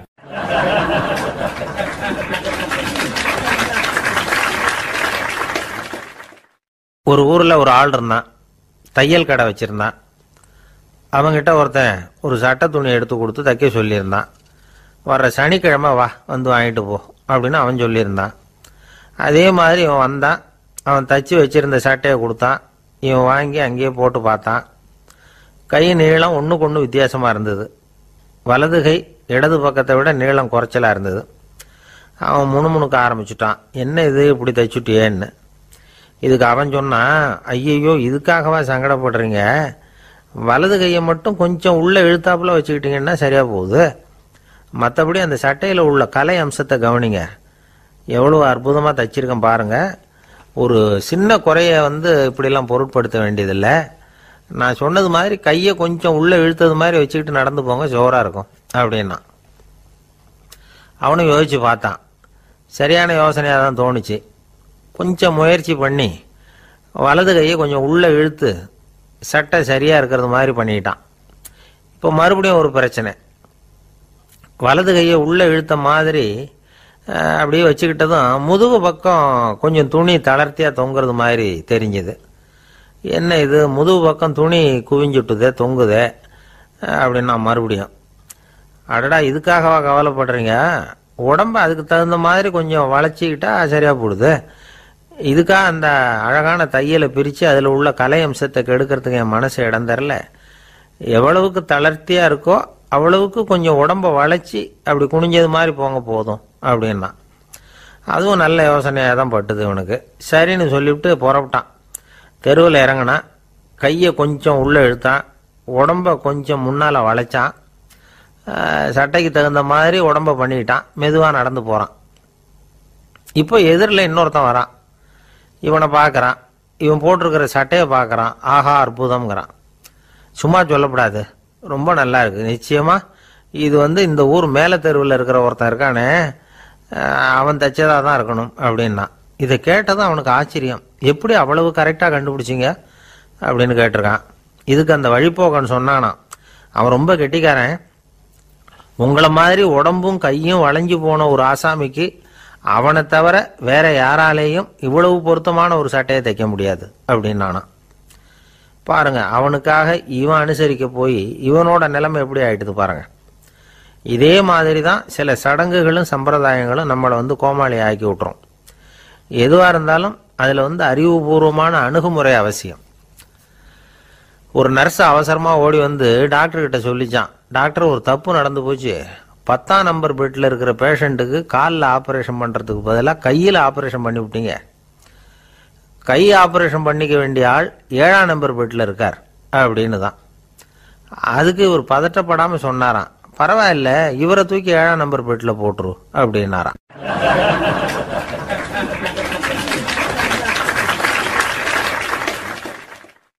ஒரு மாணவனை பார்த்தேன். என்ன தம்பி படிப்புலாம் எப்படி இருக்குது அப்படின்னு விசாரித்தேன். அவன் ரொம்ப அழுத்துக்கிட்டான்.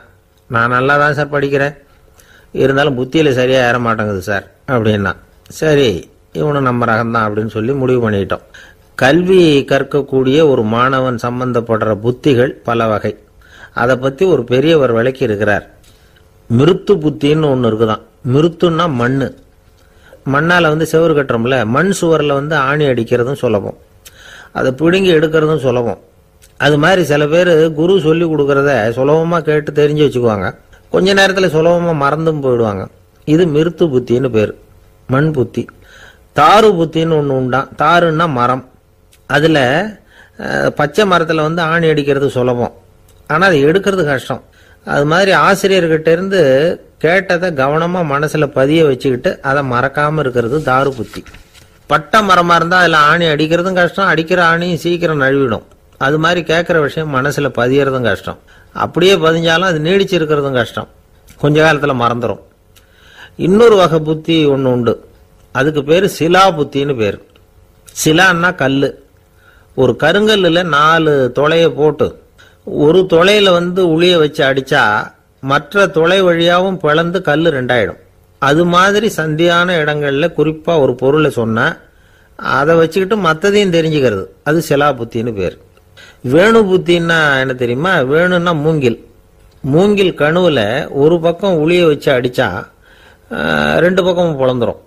அது மாதிரி ஒரு செய்தியை கேட்டுக்கிட்டு இருக்கிறப்பவே அதோட முன்பின் தொடர்களையும் தெரிஞ்சுக்கணும், அது வேணு புத்தி. தைல புத்தின்னு ஒன்று உண்டு. தைலம்ங்கிறது எண்ணெய்.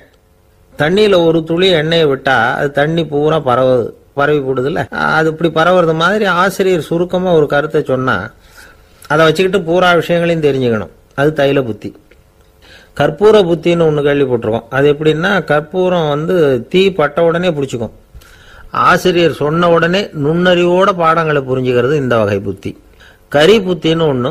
அது எப்படின்னா, கரியில் நெருப்பை வச்சு விசிறிய பிறகு அதுக்கப்புறம் அது கறி நெருப்பாகும். அது மாதிரி காலம்பரை சாயந்தர வேலைகளில் ஆசிரியர் பாடம் சொல்லி கொடுப்பார், அதை கொண்டு புரிஞ்சுக்கிறது இந்த வகை. கதலித்தண்டு புத்தின்னு ஒன்று சொல்லுவாங்க. கதலிங்கிறது வாழை மரம். வாழைத்தண்டில் தீ வைக்கிறது எவ்வளவு சிரமமோ அவ்வளவு சிரமத்தோட கல்வி கற்கிறது கதலித்தண்டு புத்தி. இதை தவிர இன்னும் சில வகையான மாணவர்களை கூட அடையாளம் காட்டுறாங்க. ஆசிரியர் சொன்னதில் நல்லதை மட்டும் எடுத்துக்கிறவன் அன்னம். ஆசிரியர் கிடைச்ச இடத்துல பாடத்தை கேட்டுக்கிட்டு பிறகு தனியாக உட்காந்து சிந்திக்கிறவன் பசு. பசுமாடு அப்படி தானே, புல்லு கண்ட இடத்துல மேயும், அதுக்கப்புறம் நிதானமாக அசை போட்டுக்கும்.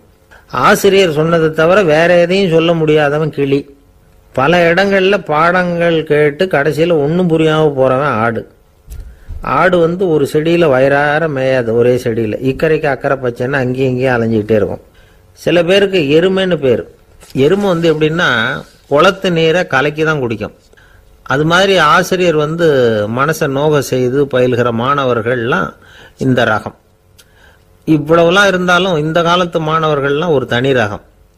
ஒரு ஆசிரியர் வகுப்புல பாடம் நடத்திக்கிட்டு இருந்தார். இலக்கண வகுப்பு. இறந்த காலம், நிகழ்காலம், எதிர்காலம், past tense, present tense, future tense, இதை பற்றிலாம் பாடம் நடத்துகிறார். எல்லாம் சொல்லி கொடுத்துட்டு இப்போ நான் ஒரு வாக்கியம் சொல்லுவேன், அது என்ன காலம் அப்படிங்கிறத நீங்கள் சொல்லணும்னார் ஆசிரியர். சரின்னாங்க மாணவர்கள்லாம். நான் நாளைக்கும் பாடம் நடத்தப் போகிறேன், இது என்ன காலம் அப்படின்னு கேட்டார் ஆசிரியர். அதாவது நான் நாளைக்கும் பாடம் நடத்தப் போகிறேன், இந்த வாக்கியம் என்ன காலம்னு கேட்டார். ஒரு பையன் மெதுவாக எழுந்திரிச்சு சொன்னான், இது எங்க போதாத காலம் சார் அப்படின்னு சொல்லிவிட்டு உட்காந்துட்டானா.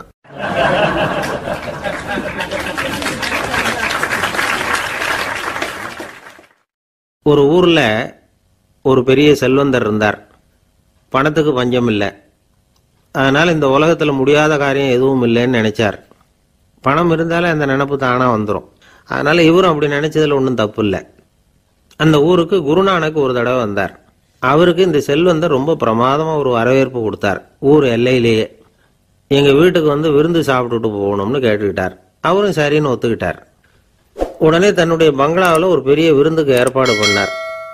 குருநானக்கை அழைச்சிட்டு வீட்டுக்கு போனார். உட்கார வச்சார். ஐயா, நான் இந்த ஊர்லேயே ரொம்ப பெரிய வசதி உள்ளவன், என்னால் எல்லாம் முடியும். உங்களுக்காக நான் என்ன செய்யணும்னு சொல்லுங்க, எதுவாக இருந்தாலும் பரவாயில்ல, எவ்வளவு செலவானாலும் பரவாயில்ல, என்னால் செய்ய முடியும். என்ன செய்யணும்னு சொல்லுங்க, அது போதும், நான் செய்கிறேன் அப்படின்னு நான் ரொம்ப பணிவா. இதை கேட்டதும் குருநானக் சிந்திச்சார் கொஞ்ச நேரம். அதுக்கப்புறம் தன்னோட சட்டை பைக்குள்ள கையை விட்டு ஒரு பழைய ஊசி ஒன்று எடுத்தார். அந்த செல்வந்தர்கிட்ட கொடுத்தார். இதை பாருங்க, இவ்வளவு தூரம் நீங்க கேட்கறதுனால சொல்றேன், எனக்கு நீங்க செய்ய வேண்டிய உதவி இதுதான்னார். ஊசிய கையில வாங்கிக்கிட்டு இதை என்ன செய்யணும் சொல்லுங்க அப்படின்னார் அவரு. நீங்க செய்ய வேண்டியது என்னன்னா, இந்த ஊசியை பத்திரமா வச்சிருக்கணும். நாம 2 பேரும் இறந்து போனதுக்கு பின்னாடி இன்னொரு உலகத்துல நாம சந்திக்கக்கூடிய வாய்ப்பு இருக்குது. அப்போ இந்த ஊசியை என்கிட்ட கொண்டாந்து கொடுக்கணும். இதுதான் நீங்க எனக்காக செய்ய வேண்டிய உதவி அப்படின்னார் குருநானக் லேசா சிரிச்சுக்கிட்டே. இதை கேட்ட உடனே இந்த பெரியவர் முழிக்க ஆரம்பிச்சிட்டார். அது எப்படிங்க, நான் சாகிறப்ப எப்படி இந்த ஊசியை எடுத்துக்கிட்டு இன்னொரு உலகத்துக்கு வர முடியும்னார்.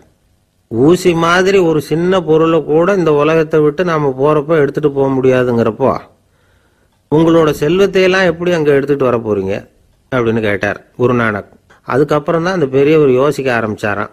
குருநானக் சொல்றார், இதை பாருங்க, நாம செய்யற நல்லது கெட்டது தான் கடைசி வரைக்கும் நம்ம கூட இருக்கும்.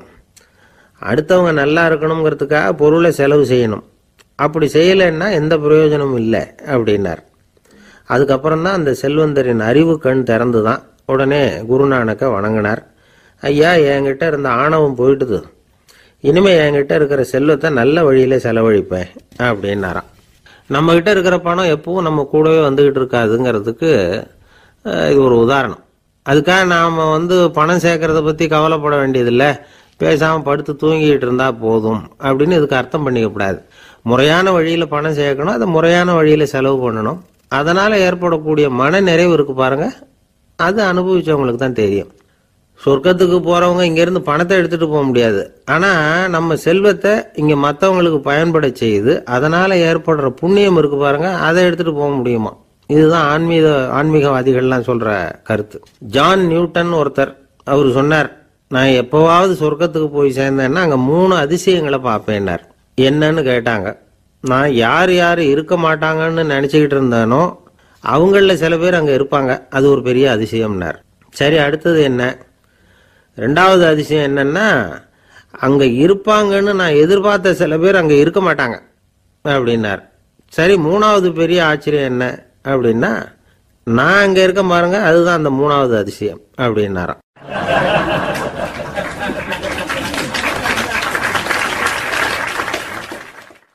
ஒருத்தர் ஓடி வந்தார். இன்னொருத்தரை பார்த்து, சார், உங்க சைக்கிளை ஒரு நாள் இரவல் கொடுங்களேன், பக்கத்து ஊருக்கு போயிட்டு வர வேண்டியிருக்கு அப்படின்னார். இவர் சைக்கிளை கொடுத்து பத்திரமா கொண்டுட்டு போங்கன்னார். சார், இதை பத்திரமா கொண்டு போறேன், கவலையே வேணாம், ஏன்னா இது உங்களோட சைக்கிள் அப்படின்னு நான் நினைக்கல, என்னோட சைக்கிளா நினைக்கிறேன் அப்படின்னார். அதுக்கப்புறம் தான் இவருக்கு உண்மையாவே பயம் வந்துட்டுது. ஏன்னா அவர் சொன்னது மாதிரி அதை தன்னோட சைக்கிளாகவே நினச்சி தள்ளிட்டு போட்டால் என்ன பண்ணுறது? எது எதை நம்முடையதா நினைக்கணுங்கிறதுக்கு ஒரு வரையறை இருக்குது. சில பேர் ஆஃபீஸையே வீடாக நினச்சி விடுறது உண்டு. அப்படிப்பட்டவங்க கூட வீட்டை ஆஃபீஸாக நினைக்கிறது இல்லை. ஏன்னா வீட்டில் இவர் ஆஃபீஸராக நடந்துக்க முடியறதில்ல. இதெல்லாம் ஒரு பக்கம் இருக்கட்டும். இப்போ விஷயத்துக்கு வருவோம். பொறியியல் மேதை டாக்டர் விஸ்வேஸ்வரய்யா இருந்தார் இல்லையா? பாரத ரத்னா விருதெல்லாம் கொடுத்தாங்களே. ஆஃபீஸ் வேலை வேற, சொந்த வேலை வேற அப்படிங்கிறதுக்கு ஒரு உதாரணமாக இருந்தவர் அவர். மைசூர் மகாராஜா கிட்ட திவானா இருந்தார். அவர் ஒரு நாள் அரசாங்க வேலை காரணமாக வெளியூர் போயிருந்தார். ஹாசன்கிற ஊருக்கு பக்கத்தில் ஒரு பயண மாளிகை, அங்கே தங்கிவிட்டார். ராத்திரி அங்கே தங்கி இருந்துட்டு விடிஞ்சதும் ஊருக்கு திரும்புறதாக திட்டம். ராத்திரி தூங்கிறதுக்கு ரொம்ப நேரம் ஆயிட்டுது. ரொம்ப நேரம் வரைக்கும் அரசாங்க சம்பந்தப்பட்ட வேலைகளையே பார்த்துக்கிட்டு இருக்கிறார். அரசாங்க ஃபைல்கள் நிறைய இருந்தது. அதையெல்லாம் ஒவ்வொன்றா எடுத்தார், படித்து பார்த்தார், பரிசீலனை பண்ணார். அதில் எழுத வேண்டியதை எழுதினார், கையெழுத்து போட்டார். ஒரு வழியாக அந்த வேலையெல்லாம் முடிஞ்சுது. அதுக்கப்புறம் என்ன பண்ணார்னா, தன்னுடைய சூட்கேஸை திறந்தார். அதிலிருந்து 2 மெழுகுவத்தியை எடுத்து கொளுத்தி வச்சார். அந்த பயண மாளிகையில் அது வரைக்கும் எரிஞ்சுக்கிட்டு இருந்த மின்சார விளக்குகளை அணைச்சுட்டார். அதுக்கு பிறகு அந்த மெழுகுவத்தி வெளிச்சத்தில் சில புத்தகங்களை தொடர்ந்து படிக்க ஆரம்பிச்சிட்டார். அந்த பயண மாளிகையில் பணியாளராக இருந்தவர் இதை பார்த்துட்டு ஓடி வந்தார். மறுபடியும் மின் விளக்கு போடுறதுக்காக போனார். விஸ்வேஸ்வரய்யா அதை பார்த்துட்டு போட வேணாம்ட்டாராம். இது வரைக்கும் நான் அரசாங்க அலுவல்களை கவனிச்சுக்கிட்டு இருந்தேன், அதனால் மின் விளக்குகள் அப்போ எரிஞ்சதில் தப்பு இல்லை. இப்போ நான் புத்தகம் படிச்சுக்கிட்டு இருக்கேன், இது என்னுடைய சொந்த வேலை. இங்கே இருக்கிற மின் விளக்கு அதுக்காக ஏன் எரியணும் அப்படின்னு கேட்டாராம். இப்போ இருக்கிற சில அரசு பணியாளர்கள்கிட்ட இந்த சம்பவத்தை பேச்சோட பேச்சா சொல்லி பார்த்தேன். அவங்களால இதை ஜீரணிக்கவே முடியல. நேர்மை தேவைதான் சார், அதுக்காக அவ்வளவு தூரத்துக்கு அது தேவையா அப்படிங்கிறாங்க. விஸ்வேஸ்வரய்யா அப்படி பண்ணினது தான் ஒரு நேர்மையாளர் அப்படின்னு இந்த உலகத்துக்கு நிரூபிக்கணுங்கிறதுக்காக இல்லை. தான் அப்படி நடந்து காட்டினா தன்னை சுற்றி இருக்கிறவங்களும் அதை கேள்விப்படுறவங்களும் முடிஞ்ச அளவுக்கு பொது வாழ்க்கையில், அரசு பணியில் நேர்மையை கடைபிடிக்க முயற்சி பண்ணலாமே அப்படிங்கிறதுக்காகத்தான். இப்போவும் சில பேர் இருக்கிறாங்க, இவங்க ஆஃபீஸ் வேற வீடு வேறன்னு நினைக்கிறது இல்லை, அவ்வளோ உரிமை. ஒருத்தர் அப்படிதான், அவருக்கு அவசரமாக 5000 ரூபா தேவைப்பட்டது. ஆஃபீஸு பணத்தை எடுத்துக்கிட்டார். அந்த நேரம் பார்த்து ஆடிட் வந்துட்டுது. ஆப்பிட்டுக்கிட்டார். விசாரணை நடக்குது. அவர் சொல்கிறார், சார் நான் நேரம் காலம் பார்க்காம ஆஃபீஸில் வேலை செய்வேன். ஏன்னா அதை என்னோட ஆஃபீஸாக நினைக்கிறேன். அவசரத்துக்கு அந்த பணத்தை எடுத்தேன், மறுபடியும் வச்சுடலாம்னு தான் இருந்தேன். அதுக்குள்ளே இப்படி ஆகிட்டுது. நீங்கள் என்ன நினச்சாலும் சரி, நான் ஆஃபீஸ் வேற வீடு வேற அப்படின்னு நினைக்கிறது இல்லை, அது என்னோட சுபாவம் அப்படின்னார். விசாரணை பண்ணவர் தீர்ப்பு வழங்கினார். உங்கள் சுபாவத்துக்கு மதிப்பு கொடுத்து நானும் தீர்ப்பு வழங்குறேன். நீங்கள் கொஞ்ச நாள் ஜெயிலில் இருந்துட்டு வாங்க, அது உங்களுக்கு கஷ்டமாக இருக்காதுன்னு நினைக்கிறேன். ஏன்னா அங்கே போனாலும் நீங்கள் உங்கள் சுபாவப்படி வீடு வேற ஜெயில் வேறன்னு நினைக்க மாட்டீங்க அப்படின்னாராம்.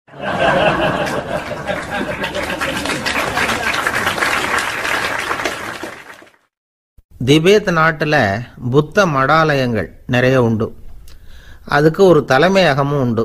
அது இந்த திபேத் தலைநகரம் லாசாவில் இருக்குது. ரொம்ப காலத்துக்கு அப்பால் அதை பற்றியெல்லாம் நிறைய விவரங்கள் எழுதி வச்சிருக்கிறாங்க. அது இப்போவும் நமக்கு கிடைக்குது. அதாவது ரொம்ப தூரத்துக்கு அந்தாண்ட மலைகளுக்கு நடுவில் ஒரு கிளை மடாலயம். அந்த மடத்தின் தலைவருக்கு வயசாயிட்டு தான், அதனால் தலைமை பொறுப்பை வேற ஒருத்தர்கிட்ட ஒப்படைக்கலாம் அப்படின்னு முடிவு பண்ணாராம். உடனே ஒரு லாமாவை கூப்பிட்டார். அவர் மூலமாக தலைமை மடாலயத்துக்கு செய்தி அனுப்புனார், பொருத்தமான வாரிசு ஒருத்தரை அனுப்பி வைக்கும்படியாக. அந்த வாலிப லாமா புறப்பட்டார். காடு மேடெல்லாம் நடந்து போகிறார். ரொம்ப நாள் கழித்து தலைமை பீடத்தை அடைஞ்சார். தலைமை குரு கிட்ட விவரத்தை சொன்னார். தகுதியான ஒருத்தரை அனுப்பி வச்சா அழைச்சிட்டு போகிறேன் அப்படின்னார். சரி, நாளைக்கு காலையில் நீங்கள் அவங்க எல்லாரையும் அழைச்சிட்டு போகலாம்னார் அவர். அவங்க எல்லாரையுமா? அங்கே தேவைப்படுறது ஒருத்தர் தானே அப்படின்னார் இவர். ஆமான்னார். அப்புறம் ஏன் எல்லாரையும் அழைச்சிட்டு போக சொல்கிறீங்கன்னார். அது இப்போ உனக்கு புரியாது. நான் ஒரு 100 பிக்குகளை அனுப்புகிறேன், அதாவது பிட்சுகளை. அவ்வளவு பேரையும் அங்கே வச்சு சமாளிக்க முடியாது அப்படின்னாரு இவர். இருந்தாலும் இப்போ அந்த தலைமை குரு என்ன சொன்னார்னா, அதை பற்றி கவலைப்படாத, நான் 100 பேரை அனுப்புகிறேன். அதில் 99 பேர் வழியிலேயே காணாமல் போடுவாங்க, ஒருத்தன் மட்டும்தான் வருவான். அவனும் அங்கே வந்து சேர்ந்துட்டானா நீ ரொம்ப கொடுத்து வச்சவன் அப்படின்னார். இவருக்கு ஒன்றும் புரியல.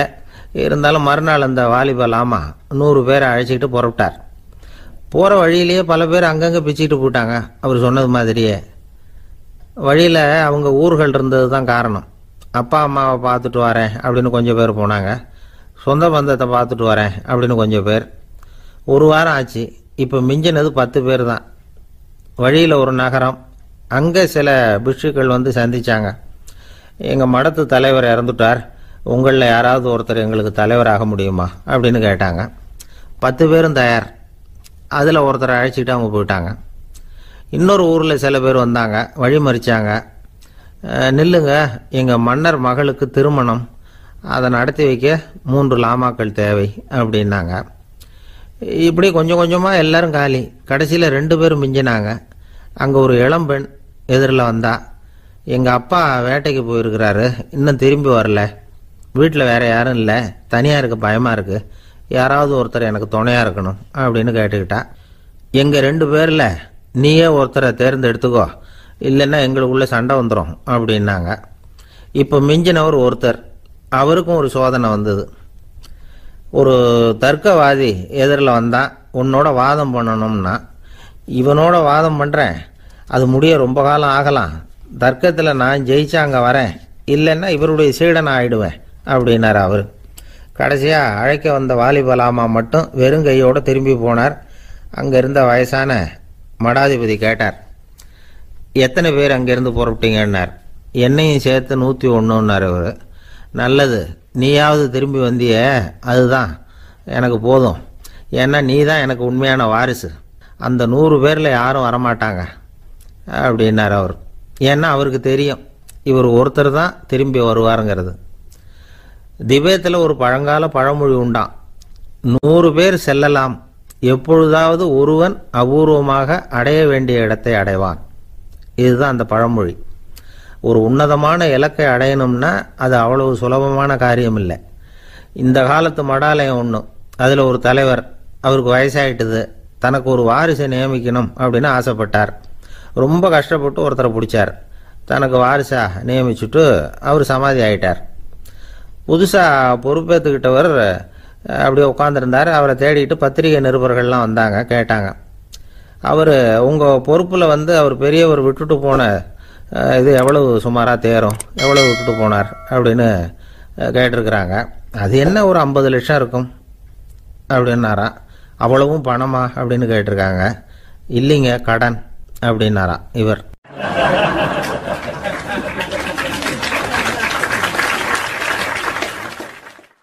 ஒரு நண்பர் யாருக்கோ ஃபோன் பண்ணிகிட்டு இருந்தார். அவர் பேசி முடித்ததும் நான் அவரை பார்த்து, இப்போ ஃபோன் பண்ணிங்களே, அந்த ஃபோன் நம்பர் என்ன அப்படின்னு கேட்டேன். அவர் தலையை சொரிஞ்சுக்கிட்டார், ஞாபகம் வரலன்னார். சரி சார், அதை விடுங்க, உங்கள் மனைவி பேர் என்ன அப்படின்னு கேட்டேன். மாலதின்னார். என்ன சார் இது வேடிக்கை, கொஞ்ச நேரத்துக்கு முன்னாடி பேசின ஃபோன் நம்பர் வந்து மறந்து போச்சு, எப்போவோ கல்யாணம் பண்ணிக்கிட்ட மனைவி பேர் மறக்கலை, அதை கரெக்டாக சொல்லிவிட்டீங்களே அப்படின்னு கேட்டேன். அவர் என்ன ஒரு மாதிரியாக பார்த்தார். அவர் அப்படி என்னை பார்த்ததில் ஒன்றும் தப்பு இல்லை, ஏன்னா நாம் எல்லாருமே அப்படித்தானே, ஒரு குறிப்பிட்ட காரியத்துக்காக தொலைபேசியில் ஒருத்தட்ட பேசுகிறோம், அதுக்கப்புறம் அந்த எண் வந்து நமக்கு அனாவசியம், அதனால் மறந்துடுறோம். இதுக்கு பேர் தான் தற்காலிக ஞாபகம். ஆனால் மனைவி பேரை வந்து மறந்துட முடியுமா? முடியாது. அது வந்து அவசியமான ஒன்று. அடிக்கடி அந்த பேரை வந்து உபயோகப்படுத்துகிறோம், அதனாலேயும் அது வந்து முக்கியங்கிறதுனாலேயும் அதை மறக்கிறது இல்லை. இதுக்கு பேர் நிரந்தர ஞாபகம். சரி, இந்த தற்காலிக ஞாபகம், நிரந்தர ஞாபகம், இது 2 ஞாபக அளவுகளையும் கட்டுப்படுத்துறது எது அப்படின்னா மூளைக்குள்ள நடக்கிற மின்சார நடவடிக்கைகள் தான். தற்காலிக ஞாபகம் ஒரு மின்னல் மாதிரி தோன்றி மறையுது. நிரந்தர ஞாபகம் ஒரு படிவம் போல மூளையில படிஞ்சுடுது. ஒரு சம்பவத்தின் பல பிரதிகள் மூளையில பல்வேறு பகுதிகளிலேயும் படிகிறதுனால ஒன்று மறைஞ்சாலும் மறந்தாலும் இன்னொன்று மறையறதில்லை. இப்படிப்பட்ட நிலைமையில தான் இந்த தொண்டையில் இருக்கு, வாயில் வரமாட்டேங்குது சார் அப்படிமா. ஒருத்தருக்கு எந்த துறையில் ஆர்வமும் ஈடுபாடும் அதிகமோ அது சம்பந்தமான ஞாபக சக்தி அதிகமாக இருக்கும். தொழிலை விரும்புகிற ஒரு டெலிஃபோன் ஆபரேட்டருக்கு எண்கள்லாம் நல்ல ஞாபகம் இருக்கும். அது மாதிரி கவிஞர்களுக்கு வார்த்தைகள் நல்ல ஞாபகத்தில் இருக்கும். இது ஒரு பக்கம் இருந்தாலும் ஒரு மூளை வந்து எண்களை விட எழுத்துக்களை விட படங்களை ரொம்ப சுலபமாக ஞாபகத்தில் வச்சுக்குது. புரிஞ்சுக்கிற தன்மை, அனுபவம், புத்தி கூர்மை இது கூடி குறையிறத பொறுத்து ஞாபக சக்தியும் ஏறும் இறங்கும். இப்போ உதாரணத்துக்கு ஒரு பையனுக்கு படித்தது எதுவும் ஞாபகத்தில் இல்லைன்னா அவன் அதை சரியாக புரிஞ்சுக்கலன்னு அர்த்தம். இந்த மறதிங்கிறது எந்த சமயத்தில் ஒரு பிரச்சனை ஆகுது தெரியுமா? உங்களுக்கு வேண்டியப்பட்ட ஒருத்தரை ஞாயிற்றுக்கிழமை சாயந்தரம் சரியாக 5 மணிக்கு கடற்கரைக்கு வர சொல்லிவிட்டு அந்த நேரத்தை மறந்துட்டா அது பரவாயில்ல, வர சொன்னதையே மறந்துட்டாதான் நிலைமை மோசம்னு அர்த்தம். இப்படி இருந்தால் இது சிகிச்சை எடுத்துக்க வேண்டிய நிலைமைங்கிறத புரிஞ்சுக்கணும். ஆமாம், இதுக்கும் மருந்து இருக்கு. ஆனால் மூளை குறிப்பிட்ட அளவுக்கும் கீழே இயங்குறப்போவோ இன்னொன்று சொல்லுவாங்க, இந்த நியூரோ டிரான்ஸ்மிட்டர் அப்படின்னு சொல்லுவாங்க. அப்படிங்கிற மூளை ரசாயனம் ரொம்பவும் குறைஞ்சி போகிறப்போ மட்டும்தான் உபயோகப்படும். டாக்டர் என்ன சொல்கிறாங்க தெரியுமா? மூளையை பொறுத்த வரைக்கும் அதில் ஞாபக சக்தி அதிகமாக உள்ள மூளை, மறதி உள்ள மூளை அப்படின்னு ஒன்றும் கிடையாது அப்படிங்கிறாங்க. நினைவு வச்சுக்கிறதுக்கு பயிற்சி அளிக்கப்பட்ட மூளை, பயிற்சியற்ற மூளை அப்படின்னு வேணும்னா சொல்லலாம் அப்படின்னு சொல்கிறாங்க. அதனால நம்ம ஞாபக சக்திங்கிறது நம்ம கிட்ட இருக்கிற பயிற்சி, முயற்சி இதை பொறுத்து தான் அமையும். ஒருத்தர் ஒரு பென்சிலை எங்கேயோ வச்சுக்கிட்டு தேடிக்கிட்டு இருந்தார். அப்புறம் என்னமோ தீவிரமாக யோசனை பண்ணி அதை ஞாபகப்படுத்தி பார்த்துக்கிட்டு இருந்தாராம்.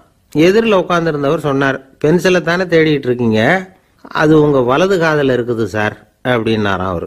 இதுக்கு அவர் சொல்லியிருக்காரு, பென்சிலை வலது காதில் தான் வச்சிருக்கேங்கிறது எனக்கு நல்லா ஞாபகம் இருக்கு, ஆனால் எது வலது காதுங்கிறது தான் மறந்து போச்சு அப்படின்னாராம். அவர் அதை தான் யோசிச்சுட்டு இருந்திருக்கிறார்.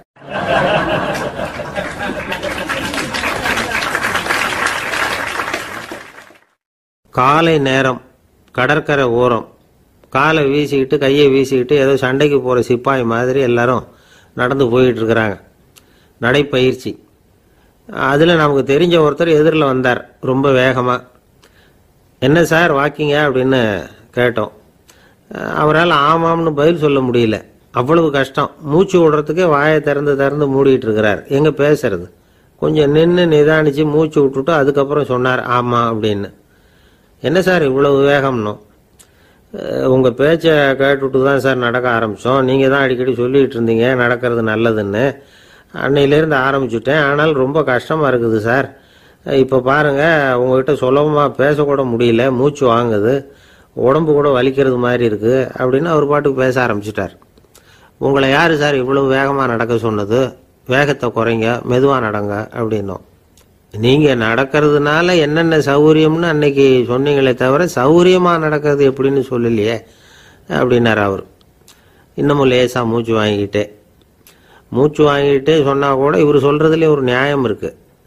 அதனால் இந்த நடைப்பயிற்சி பண்ணுறவங்க கவனிக்க வேண்டிய சில முக்கியமான குறிப்புகள் இருக்குது.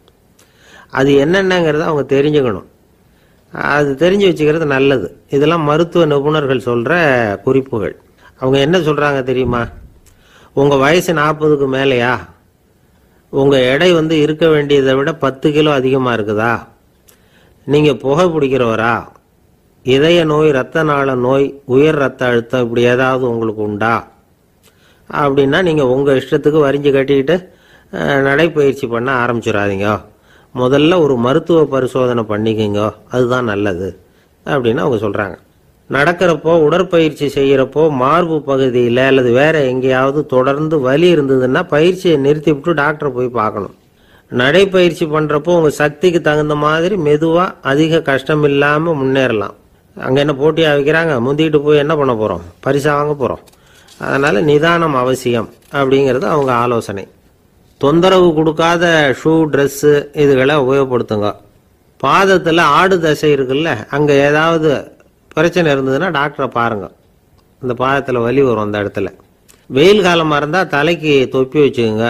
பனியில் நடந்தாலும் அப்படி தான், தலையை பத்திரமா பார்த்துக்குங்க. நம்மக்கிட்ட ஏதோ கொஞ்சம் உருப்படியாக தெரியறது அதுதானே. உடற்பயிற்சிக்கு முன்னாடி பின்னாடி பயிற்சி செய்கிறப்போ நிறைய தண்ணி குடிக்கலாமா. முதல் 1 மாதத்துக்கு கொஞ்சம் தளர்த்தியாக சாவகாசமாக நடக்கலாம். மணிக்கு 3 அல்லது 4 கிலோமீட்டர் வேகம்னு வச்சுக்கங்களேன். அதுக்கப்புறம் வேகத்தை அதிகப்படுத்தலாம். மணிக்கு 6 அல்லது 8 கிலோமீட்டர் அளவுக்கு நடக்கலாம். நல்லா கையை வீசிக்கிட்டு நடக்கணும். மூச்சு விடுற எண்ணிக்கை அதிகரிக்கணும். இது மாதிரி ஒரு 30 நிமிஷம் நடக்கலாம். தனியாக நடந்து போகிறதுக்கு உங்களுக்கு என்னமோ மாதிரி இருக்குதா? கூட யாரையாவது சேர்த்துக்குங்க. ஒரு குரூப்பாக சேர்ந்து போகலாம். நடக்கிறதுங்கிறத ஒரு சந்தோஷமான சமாச்சாரமாக ஆக்கிக்கணும். தினம் இப்படி நடக்க வேண்டி இருக்குதே அப்படின்னு புலம்பிக்கிட்டே போகக்கூடாது. சில பேர் நடக்கிறப்போ கடந்த காலத்தை அசை போட்டுக்கிட்டே போவாங்க. சில பேர் வருங்காலத்தை அசை போட்டுக்கிட்டே போவாங்க.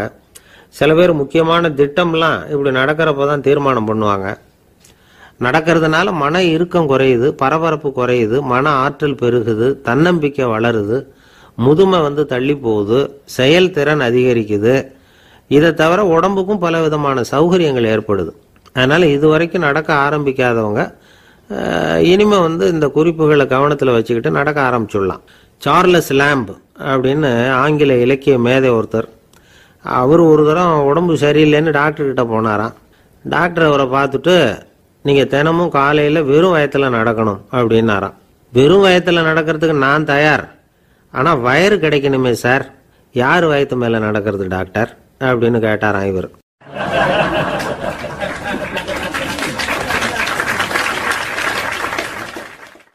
எனக்கு ஒரு உதவி செய்யணும் அப்படின்னு நம்மளை பார்த்து ஒருத்தர் கேட்குறாருன்னு வச்சுங்களேன், உடனே நாம் அவரை பார்த்து என்ன உதவின்னு கேட்போம். இதுதான் சராசரி மனிதர்களின் இயல்பு. ஆனால் ஒருத்தர் எனக்கு ஒரு உதவி செய்யணும் அப்படின்னு கேட்ட உடனே என்ன உதவின்னு கூட கேட்காம சரி செய்கிறேன் அப்படின்னு ஒத்துக்கிறது இருக்கு பாருங்க, அது கொஞ்சம் அபூர்வம். அந்த காலத்தில் ஒருத்தர் இருந்தார். அவர் எப்படி தெரியுமா, உதவி கேட்குறவங்க நல்லவங்களா கெட்டவங்களா அப்படின்னு கூட பார்க்கல, தனக்கு நன்மையா தீமையா அப்படின்னு கூட பார்க்கல, உதவி செய்கிறேன்னு புறப்பட்டு விட்டார். அவர் யார் தெரியுமா, அவர் தான் நல சக்கரவர்த்தி. அவர் மாதிரி நாமும் உதவி கேட்குறவங்களுக்கு உடனே உதவி செய்கிறதுக்கு தயாராக இருக்கணும் அப்படின்னு சொன்னார் ஒரு ஆன்மீக பேச்சாளர். நல சரித்திரத்தை அவர் சொல்லிக்கிட்டு இருந்தார். இந்திரன், அக்னி, வருணன், யமன் இவங்க 4 பேரும் நலனை பார்த்து எங்களுக்கு நீ உதவி செய்யணும், எங்களுக்காக நீ தூது போகணும் அப்படின்னு கேட்குறாங்க. யாருக்கிட்ட தூது போகணும், என்ன காரியத்துக்காக போகணும் அப்படின்னு கேட்கணும்ல. நலன் அப்படி கேட்கவே இல்லை, உடனே சரின்னு ஒத்துக்கிறான். அதுக்கப்புறம் அவங்க விவரம் சொல்கிறாங்க, என்ன உதவி, யாருக்கிட்ட தூது போகணும் அப்படிங்கிற விவரத்தை சொல்கிறாங்க. நலனுக்கும் அப்புறம்தான் புரியுது, எந்த தமயந்தியை இவன் காதலிச்சானோ, எந்த தமயந்தின் சுயமரத்துக்காக இவன் போய்கிட்டு இருக்கிறானோ அந்த தமயந்தியை பார்த்து தங்களுக்காக அவகிட்ட வாதாடணும், பேசணும், தங்களில் ஒருத்தரை கல்யாணம் பண்ணிக்கும்படியா கேட்கணும் அப்படின்னு அவங்க 4 பேரும் நலன்கிட்ட கேட்குறாங்க.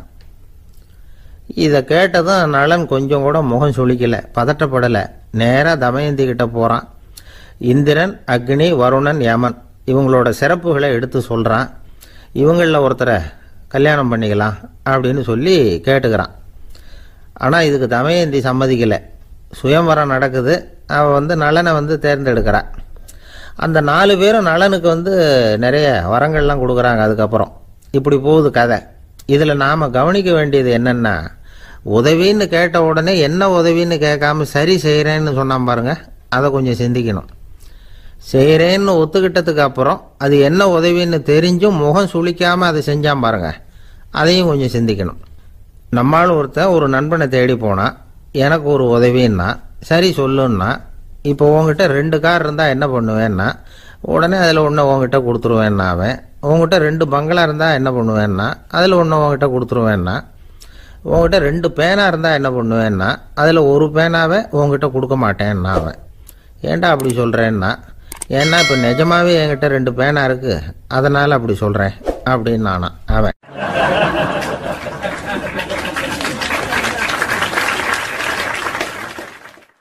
ரொம்ப பேருக்கு கூட்டத்தில் பேசுறதுன்னா பயம். நமக்கு ஒன்றும் தெரியாதுன்னு மற்றவங்க நினச்சிடக்கூடாதுங்கிற எண்ணம் தான் இதுக்கு காரணம். ரொம்ப முக்கியமான ஒரு கூட்டம்னா பயமும் அதிகமாக இருக்கும். முக்கியமானவங்கள்லாம் வருவாங்களே, அவங்கெல்லாம் நம்மளை பற்றி மட்டமாக நினச்சிருவாங்களே அப்படிங்கிற பயம் வந்துடும். ஆனால் மேடை பேச்சுங்கிறது அவ்வளவு கடினமான ஒரு காரியம் இல்லைங்கிறாங்க அது சம்பந்தமான நிபுணர்கள். யாரும் பேச்சாளர் ஆகலாம், இது ஒன்றும் பெரிய கிஃப்ட் கிடையாது அப்படின்னு அவங்க சொல்கிறாங்க. நீங்கள் ஒரு சிறந்த பேச்சாளர் ஆகணுமா அப்படின்னா அதுக்குன்னு சில ஆலோசனைகளை சொல்லி வச்சிருக்கிறாங்க அனுபவசாலிகள். முதல் ஆலோசனை என்னன்னா, உங்கள் பேச்சு எளிமையாக இருக்கணும். ஏதாவது ஒரு கருத்து அல்லது 2 கருத்து சொன்னால் போதும், 20 அல்லது 30 கருத்துக்களை சொல்லிகிட்டே போகக்கூடாது. 2வது ஆலோசனை, நீங்கள் என்ன பேச போகிறீங்கிறது முதல்ல உங்களுக்கு நல்லா புரியணும். அதுக்கப்புறம் தான் அதை அடுத்தவங்களுக்கு புரிய வைக்க முடியும். எப்படி ஆரம்பிக்க போகிறோம், எந்த கருத்தை முக்கியமாக வலியுறுத்த போகிறோம், எப்படி முடிக்க போகிறோம் அப்படிங்கிறத முதல்ல நல்லா சிந்திச்சு மனசில் வச்சுக்கணும். கடைசியாக என்ன சொல்கிறீங்களோ அதுதான் கேட்குறவங்க மனசில் நிற்கும். 3வது ஆலோசனை என்னென்னா, உங்கள் பேச்சு சுருக்கமாக இருக்கணும். ஒரு 15 நிமிஷம் பேசுறது ரொம்ப பொருத்தம். மணிக்கணக்கில் பேசிக்கிட்டு இருக்கிறது நல்லதில்லை. 4வது ஆலோசனை, நீங்க பேசுறது உண்மையா இருக்கணும். உங்களுக்கு உண்மையான அனுபவங்கள் இருக்கும், அதை சொல்லலாம். உங்களுடைய உண்மையான அனுபவங்களை மற்றவங்களோட பகிர்ந்துக்கணும், அதுதான் முக்கியம். 5வது ஆலோசனை, ஆரம்பத்தில் கொஞ்ச நேரம் உங்களை பற்றியும் எதிரில் உள்ளவங்களை பற்றியும் சம்பந்தப்படுத்தி ஏதாவது பேசி ஒரு நெருக்கத்தை ஏற்படுத்திக்கணும். ஒவ்வொருத்தரும் இப்போ இவர் பேச போகிறது நம்ம சம்பந்தப்பட்டது அப்படின்னு நினைக்க ஆரம்பிச்சிருவாங்கல்ல, அதுக்கப்புறம் அவங்க கேட்க தயாராகிட்டாங்கன்னு அர்த்தம். எதிரில் உட்காந்துருக்கிற கூட்டத்திலிருந்து 3 பேரை தேர்ந்தெடுங்க. அதாவது வலது பக்கம் ஒருத்தர், நடுவில் ஒருத்தர், இடது பக்கம் ஒருத்தர். அதாவது உங்களை ரொம்ப கனிவாகவும் ஆர்வமாகவும் பார்க்குறவராக பார்த்து தேர்ந்தெடுத்துங்க. மனசுக்குள்ள நீங்கள் பேசும்பொழுது என்ன பண்ணணும்னா, இவங்களை நேருக்கு நேராக மாறி மாறி பார்த்துக்கிட்டே பேசுனீங்கன்னா நீங்கள் ஏதோ ஒட்டுமொத்த கூட்டத்தையும் பார்த்து பேசுகிறதாக ஒரு உணர்வு அது ஏற்படுத்திவிடும். 6வது ஆலோசனை என்னென்னா, சொற்பொழிவுன்னா நீங்கள் பேசணும், படிக்கக்கூடாது. எழுதி படிக்கிறது நல்லா இருக்காது. குறிப்புகள் வேணும்னா வச்சுக்கலாம். படிக்கிறது பேப்பர்லேருந்து வர்றது மாதிரி இருக்கும், பேசுறது இதயத்திலேருந்து வர்றது மாதிரி இருக்கும். அப்புறம் 7வது ஆலோசனை சொல்கிறாங்க. அது என்னென்னா, மேடையில் ஏறி நின்ன உடனே இயல்பாக மூச்சை இழுத்து விட்டுங்க, இயல்பு நிலைக்கு வாங்க, அதுக்கப்புறம் இயல்பாக பேச ஆரம்பிக்கலாம் அப்படிங்கிறாங்க. இவ்வளவும் பேச்சு கலையில் வல்லுநர்களாக இருக்கிறவங்க சொல்லுகிற ஆலோசனைகள். இதையெல்லாம் கடைபிடிச்சா நமக்கும் அதுக்கும் வெகு தூரம்னு நினச்சிக்கிட்டு இருந்த ஒன்று இப்போ கிட்டத்தில் நெருங்கி வந்துடும். நாம் சொல்கிறபடியெல்லாம் அது கேட்கும். ஒரு பேச்சாளர், அவருக்கு சுருக்கமாகவே பேச தெரியாது. மேடையில் ஏற்றி விட்டுவிட்டா போதும், ஆரம்பிச்சிருவார், நிறுத்த மாட்டார், பேசிக்கிட்டே இருப்பார். ஒரு தடவை அவர் ஒரு கூட்டத்தில் ரொம்ப நேரம் பேசிக்கிட்டே இருக்கிறார். எதிரில் பொறுமை இழந்த ஒருத்தர் தன்னுடைய கை கடிகாரத்தை காட்டினார்.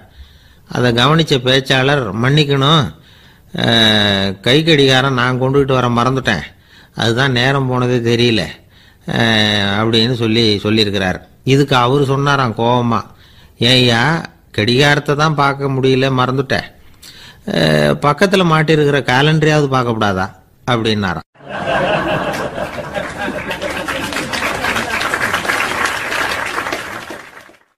கப்பல் கடல்ல போய்கிட்டு இருக்கு.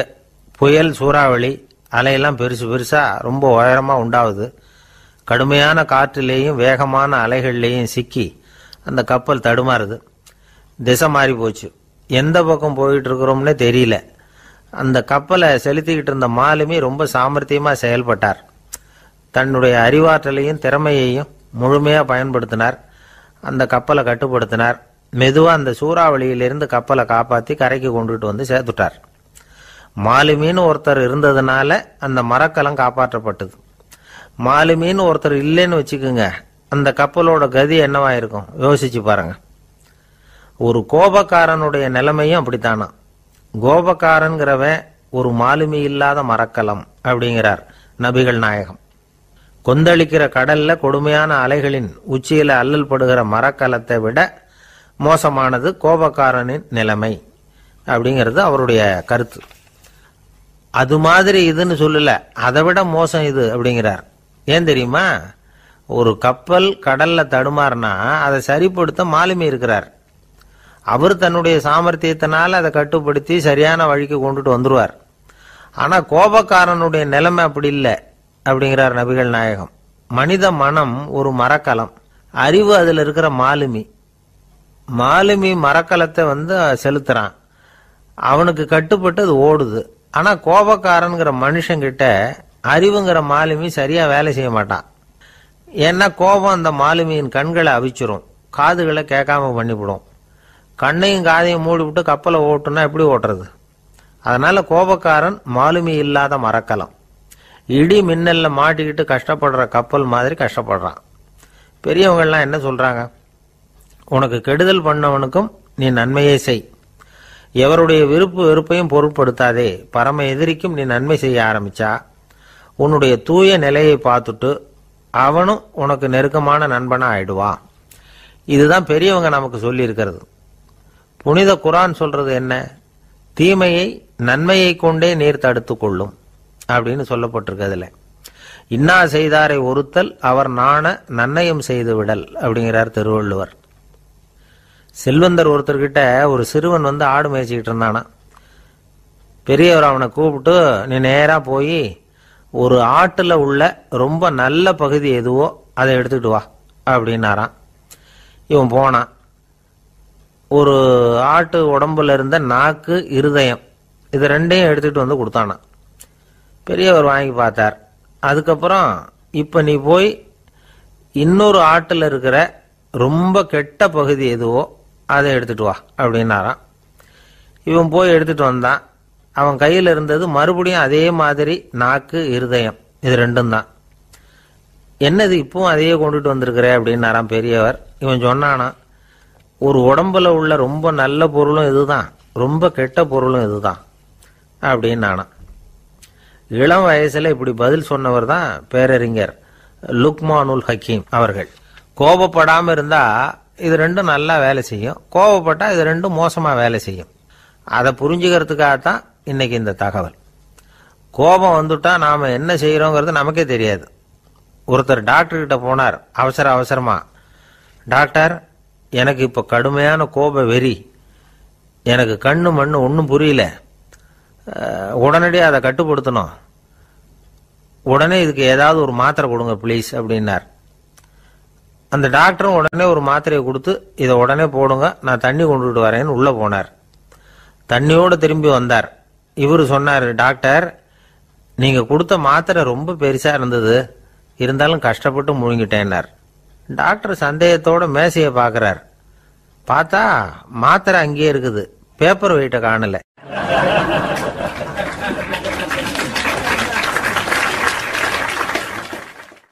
தானத்துல சிறந்தது எது அப்படின்னு ஒரு கேள்வியை கேட்டு, தானத்துல சிறந்தது நிதானம் அப்படின்னு அதுக்கு ஒரு பதிலும் சொல்றவங்க உண்டு. நிதானம் ரொம்ப அவசியம், அதுவும் இன்றைய உலகத்துக்கு ரொம்ப அவசியம். இன்னைக்கு உலகம் ரொம்ப பரபரப்பா போய்கிட்டு இருக்குது. பொறுமையா இருக்கணும்னு நினைக்கிறவங்களால கூட அப்படி இருக்க முடியறதில்ல. பொறுமையை சோதிக்கிறது மாதிரி பல சம்பவங்கள், அதையெல்லாம் சந்திச்சே தீர வேண்டியிருக்குது. எங்க போனாலும் கியூல நிக்க வேண்டியிருக்குது, எங்க போனாலும் காத்துக்கிட்டு இருக்க வேண்டியிருக்கு. ஆபீஸ்லயோ வீட்லயோ கூட நீங்க நிதானமா பொறுமையா நடந்துக்க தெரியலன்னா உங்களுக்கு சிடுமூஞ்சி, முசுடு இப்படிலாம் பேர் வச்சிருவாங்க. அது உங்களுக்கு தேவையா? சரி, வாழ்க்கையில் பொறுமைசாலின்னு பேர் வாங்கறதுக்கு என்ன வழி? முதல் பாயிண்ட், நீங்க நினைக்கிறது, எதிர்பார்க்கறது, செய்யறது எல்லாமே 100% கரெக்டா நடக்கணும்னு ஆசைப்படக்கூடாது. எதுவா இருந்தாலும் அதுல ஓரளவுக்கு தவறு நடக்கலாம் அப்படிங்கறத எதிர்பார்த்தே இருக்கணும். ஓரளவுக்கு அதை அனுமதிக்கணும். ஒரு நண்பரை 6 மணிக்கு ஒரு இடத்துக்கு வர சொல்லி இருக்கிறீங்க, 6 மணிக்கு அவர் வரல, உடனே பொறுமை இழந்து நடந்துக்கப்படாது. ஒரு 10 நிமிஷம் டிலே ஆகலாம். ஒரு வர்ற வழியில பஸ்ஸு கூட ஏதாவது டிராஃபிக்ல மாட்டியிருக்கலாம். அதெல்லாம் எதிர்பார்த்தே கொஞ்சம் காத்திருக்கிறதுல ஒன்றும் தப்பு இல்லை. சில சமயம் டிலே ஆகிறது கூட நல்லதா முடியும். ஒரு பஸ்ஸை தவற விட்டுட்டு, ஐயோ கொஞ்சம் ஒரு 2 நிமிஷம் முன்னாடி வந்திருந்தா பிடிச்சிருக்கலாமே அப்படின்னு தவிச்சுக்கிட்டு இருப்பாங்க சில பேர். அடுத்தபடியா வர்ற பஸ் நேரடியா நீங்க போக வேண்டிய இடத்துக்கே கொண்டு போய் விடுற பஸ்ஸா கூட இருக்கலாம். அது உங்களுக்கு முன்னாடி தெரியாதுல்ல. சில நெருக்கடியான சூழ்நிலைகளை தமாஷா எடுத்துக்கிறதுக்கு பழகிக்கணும். சில இடங்களுக்கு போறப்ப காத்திருக்கிறதுக்கு நம்ம மனசை தயார்படுத்திக்கிட்டே போகணும். ஒரு ரயிலுக்கோ பஸ்ஸுக்கோ அல்லது விமானத்துக்கோ கப்பல் பிரயாணத்துக்கோ போறப்போ அங்க போய் நீங்க மணிக்கணக்கில் கூட காத்துக்கிட்டு தான் இருக்கணும். புறப்படுற நேரம் கூட மாறலாம். நீங்க போய் சேர்ந்ததும் அது உடனே புறப்படணும்னு கட்டாயமா என்ன? அது மாதிரி சமயத்தில் படிக்கிறதுக்குன்னு சில சுவாரஸ்யமான புத்தகங்களையும் கையில் எடுத்துக்கலாம். உங்களை சுற்றி எவ்வளவோ சுவாரஸ்யமான சம்பவங்கள் நடந்துகிட்டு இருக்குதுல்ல, அதையெல்லாம் வேடிக்கை பாருங்க. எதுக்காக காத்துக்கிட்டு இருக்கிறோமோ அந்த காரியத்தில் உண்மையாகவே நமக்கு ஒரு அக்கறை இருந்தால் நமக்கு போர் அடிக்காது. சில கோயில்களில் பார்த்துருப்பீங்க, தரிசனத்துக்காக பக்தர்கள் நாள் கணக்கில் காத்துக்கிட்டு இருப்பாங்க. அவங்களெலாம் அழுத்துக்கிறது இல்லை. ஆண்டவனை தரிசிக்கணுங்கிற உண்மையான அக்கறை இருக்கிறதுனால அவங்களுக்கு போர் அடிக்கிறது இல்லை. ஆனால் சில சினிமா தியேட்டரில் கூட பார்க்கலாமே, சினிமா கியூ கூட அப்படிதான். சாயந்தரம் 6 மணி ஆட்டத்துக்கு காலம்பரம் 6 மணிக்கே போய் கூட காத்துக்கிட்டு இருப்பாங்க. அவங்களுக்கெல்லாம் போர் அடிக்காது, படம் பார்க்குற ஆர்வம். இன்னொரு முக்கியமான விஷயத்த நாம் பழக்கப்படுத்திக்கணும்.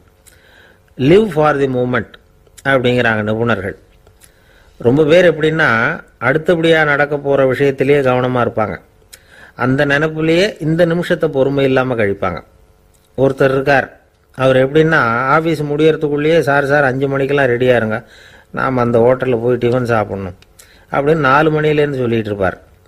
4:55 பரபரப்பாக ஓடி வருவார். 2 பேரும் புறப்படுவோம், ஹோட்டலுக்கு போவோம், சாப்பிட்டுக்கிட்டு இருப்போம். அப்படி சாப்பிட்டுட்டு இருக்கிறப்ப, சார் சார் சாப்பிட்டு முடித்ததும் நேராக ஒரு ஜவுளி கடைக்கு போகிறோம் அப்படிம்பார். பரபரக்க சாப்பிட்டு முடிப்பார், புறப்படுவார். ஜவுளி கடையில் அவசரமாக சீக்கிரம் பில் போடுங்க சார், சினிமாவுக்கு நேரம் ஆகிடும்பார். சினிமா தியேட்டரில் உட்காந்து அடுத்தபடியாக எங்கே டின்னர் சாப்பிட்றதுன்னு யோசனை பண்ணிகிட்டு இருப்பார். ராத்திரி படுக்கையில் விழுந்ததுக்கு அப்புறமும் நாளைக்கு காலையில் எழுந்திரிச்சதும் அதை பண்ணணும் இதை பண்ணணும்னு திட்டம் போட்டுக்கிட்டே இருப்பார். அதாவது எப்பவும் அடுத்த நிமிஷம், அடுத்த நாள், அடுத்த வாரம், அடுத்த வருஷம், இதுதான் அவங்க சிந்தனை. இந்த நிமிஷம் என்ஜாய்மெண்ட்டை அவங்க இழந்துடுறாங்களாம். அதனால தான் வாழ்நாள் பூரா பொறுமையின்மை, அவஸ்தை, அல்லல். அதனால் நாம் எல்லாரும் வாழ்க்கையில் நிதானமாக இருக்கிறதுக்கு கற்றுக்கணுமா.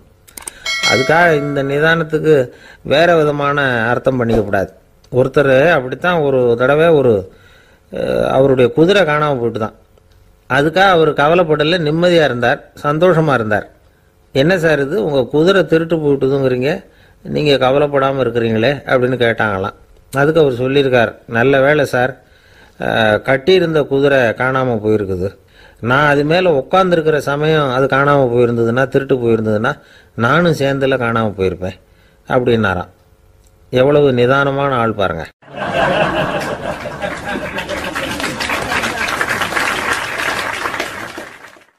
ஒரு நண்பர் சினிமா படம் தயாரிக்கிறவர், அவர்கிட்ட ஒரு நாள் பேசிக்கிட்டு இருந்தேன். அது எப்படி சார், நீங்கள் எடுக்கிற எந்த படமும் கையை கடிக்காத அளவுக்கு எடுத்துடுறீங்களே, அது எப்படின்னு கேட்டேன். அது ஒன்றும் பெரிய விஷயம் இல்லை சார். பெண்களுக்குன்னு சில உருக்கமான காட்சிகள், இளைஞர்களுக்குன்னு சில நடனங்கள், அடிதடி காட்சிகள், அப்புறம் வயசானவங்களுக்குன்னு சில ஆன்மீக காட்சிகள், சின்ன பிள்ளைங்களுக்கு சிரிப்பு, இப்படி எல்லாமும் சேர்த்து நான் படம் எடுக்கிறேன். மசாலா படம்னு பேர். இது ரொம்ப பெருசாக இல்லைன்னாலும் ஓரளவுக்கு சுமாராக ஓடிடும், கையை கடிக்காது அப்படின்னார். இது ஒரு உத்தி. சில பத்திரிகை ஆசிரியர்களும் இந்த உத்தியை கையாளுறது உண்டு. இந்த உத்திக்கு பார்னம் உத்தி அப்படின்னு பேர். பார்னம் எஃபெக்ட் அப்படின்னு சொல்லுவாங்க. அதாவது ஃபீனியஸ் டி பார்னம் அப்படின்னு ஒருத்தர் அமெரிக்காவில் இருந்தாராம். அதாவது 19ஆம் நூற்றாண்டில் அமெரிக்காவில் கொடிகட்டி பறந்த ஒரு சர்க்கஸ் நிறுவனத்தின் அதிபர் அவர். இந்த உலகத்தில் ஒவ்வொரு நிமிஷமும் ஒரு ஏமாளி பறந்துக்கிட்டே இருக்கிறான் அப்படிங்கிறது அவருடைய சித்தாந்தம். ஒவ்வொருத்தரையும் திருப்திப்படுத்துகிற அளவுக்கு அம்சங்களை கொஞ்சம் கொஞ்சமாக கலந்து கேளிக்கை நிகழ்ச்சிகளை நடத்தினது தான் அவருடைய மகத்தான வெற்றிக்கு காரணம். அதனால் அந்த உத்தியை யார் கடைப்பிடிச்சாலும் சரி, அதுக்கு பார்னம் உத்தி அப்படின்னு பேர் வந்துட்டுது. ஜோசியம் சொல்கிறவங்களுக்கும் இந்த உத்தி தான் கை கொடுக்குது. ஒரு விஷயத்த ஒருத்தருடைய கோள் நிலைகள் அல்லது கையெழுத்து நிரூபிக்கிறதாக அவர்கிட்ட சொன்னால் அதை அவர் நம்பிவிடுவார். ஆனால் அந்த விஷயம் நல்லதாக இருக்கணும், நேர்மையானதாக இருக்கணும், அதாவது பாசிட்டிவாக இருக்கணும். 8ஆம் இடத்துல குரு, 9ஆம் இடத்துல சனி, நீங்கள் ஒரு பெரிய மேதை தான் அப்படின்னு சொல்லுவாங்க. கேட்குறவங்களுக்கு அதை மறுக்கிறதுக்கு மனசு வராது. அப்படி சொல்லும் பொழுது கூடவே என்ன கொஞ்சம் முன்கோபம் அதிகமாக இருக்கும், இருந்தாலும் அது உடனே மறைஞ்சிரும் அப்படின்னு சில அற்ப விஷயங்களையும் சொன்னாலும் அதையும் சரிதான்னு சொல்லி ஒத்துக்குவாங்க. ஆளுமையை எடை போடுகிற ஒரு நிறுவப்பட்ட உத்தியின் மூலமாக தன்னுடைய குணாதிசயங்கள் கண்டுபிடிக்கப்பட்டதாக அவர் நம்புறது தான் இதுக்கு காரணம். இந்த மாதம் பணத்தட்டுப்பாடு கொஞ்சம் இருக்கும், உடம்புல ஏதாவது கொஞ்சம் அசௌகரியம் இருக்கும், வீட்டுக்குள்ளே லேசாக மனஸ்தாபம் வரலாம், இது மாதிரி பொதுப்படையாக சிலதை சொன்னாலே போதும், மக்களை நம்ப வச்சுடலாம். இதெல்லாம் நமக்கு மட்டும்தான் ஏற்படுது அப்படின்னு சொல்லி அவங்க நினைக்கிறது தான் காரணம். இதுதான் பார்னம் உத்திங்கிறது. மனிதர்கள் பாராட்டுகளை விரும்புகிறதும் விமர்சனங்களை வெறுக்கிறதும் பார்னம் உத்தியின் அடுத்த கூறு. அதனால் ஒருத்தருக்கு ஜோசியம் சொன்னாலும் சரி, அவருடைய ஆளுமையை மதிப்பிடுறதாக இருந்தாலும் சரி, அவரை புகழற மாதிரி இருந்தாலும் சரி, அப்படி இருந்தால் தான் அது சரியாக இருக்கும். சாதகமான விஷயங்களை அதிகமாகவும் பாதகமான விஷயங்களை நாசூக்காகவும் சொன்னால் மக்கள் அதை நம்பிவிடுவாங்க. ஒருத்தரை கருமின்னு சொன்னால் ஏற்றுக்க மாட்டார். அதையே கொஞ்சம் மாற்றி நீங்கள் கொஞ்சம் சிக்கனமான ஆசாமி அப்படின்னு சொன்னால் நீங்கள் சொல்கிறது சரிதான் சார் அப்படிம்பார். நீங்கள் பெரிய செலவாளி தான், இருந்தாலும் நல்ல விஷயங்களுக்கு தான் செலவழிப்பீங்க அப்படின்னு சொல்லணும். இப்படி இந்த பார்னம் உத்தியை கடைபிடிச்சி இன்னைக்கு வெற்றிகரமாக காலம் தள்ளுறவங்க நிறைய பேர் இருக்கிறாங்க. இந்த உலகத்தில் ஒவ்வொரு நிமிஷமும் ஒரு ஏமாளி பறந்துக்கிட்டே இருக்கிறான் அப்படிங்கிறது தான் ஃபீனியஸ் பார்னம் அவர்களுடைய நம்பிக்கை. அதை விட அடுத்தவங்களை ஏமாளியாக நினைக்கிற மனுஷர்கள் தான் இன்னைக்கு உலகத்தில் ரொம்ப அதிகம். ஒருத்தர் தன்னுடைய மேலதிகாரிகிட்ட போய், ஐயா ஒரு நாள் லீவு வேணும், என் தங்கச்சிக்கு கல்யாணம் அப்படின்னார். அவர் பார்த்தார். ஒரு 10 நிமிஷம் வெளியில் இருங்கன்னார். 10 நிமிஷம் கழித்து கூப்பிட்டார். இதை பாருங்க, நீங்கள் சொல்கிறது பொய். இப்போ உங்கள் தங்கச்சிக்கு ஃபோன் பண்ணேன். அவங்க தனக்கு 2 வருஷத்துக்கு முன்னாடியே கல்யாணம் ஆகிட்டதாக சொல்கிறாங்க அப்படின்னார். உடனே இவர் சொன்னார், சார், இப்போ நீங்கள் சொல்கிறதும் பொய்யா தான் இருக்கணும். ஏன்னா நிஜமாக எனக்கு ஒரு தங்கச்சியே கிடையாது அப்படின்னார்.